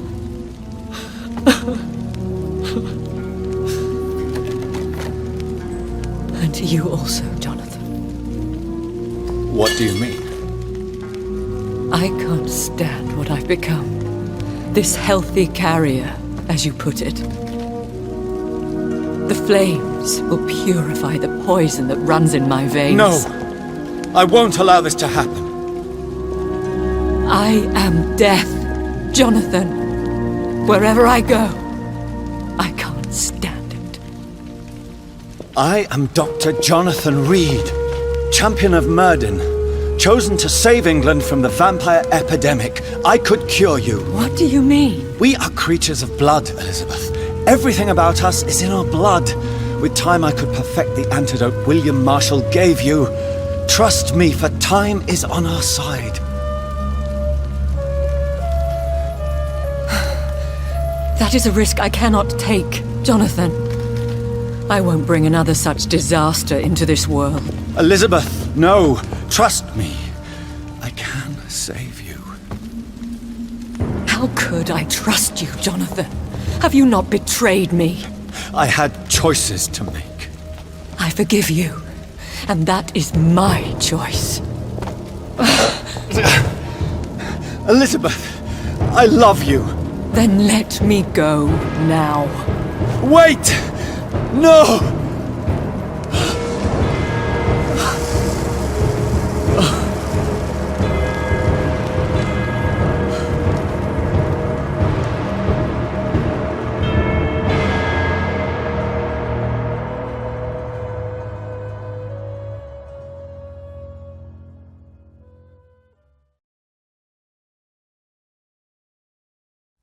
One prayer for the summoned, called by this song. Child born from darkness, whose path he must find. Now the song is sung, and your path chosen. England is safe, but the cost was dire. Blood and tears, both parched by cleansing flames. You've lost your way, my champion bittersweet. I am moved to pity, as I feel your rampant rage void of purpose or meaning. My queen sleeps once again, and I'll soon join her slumber, until alas she rises, woken by the hunger never fed.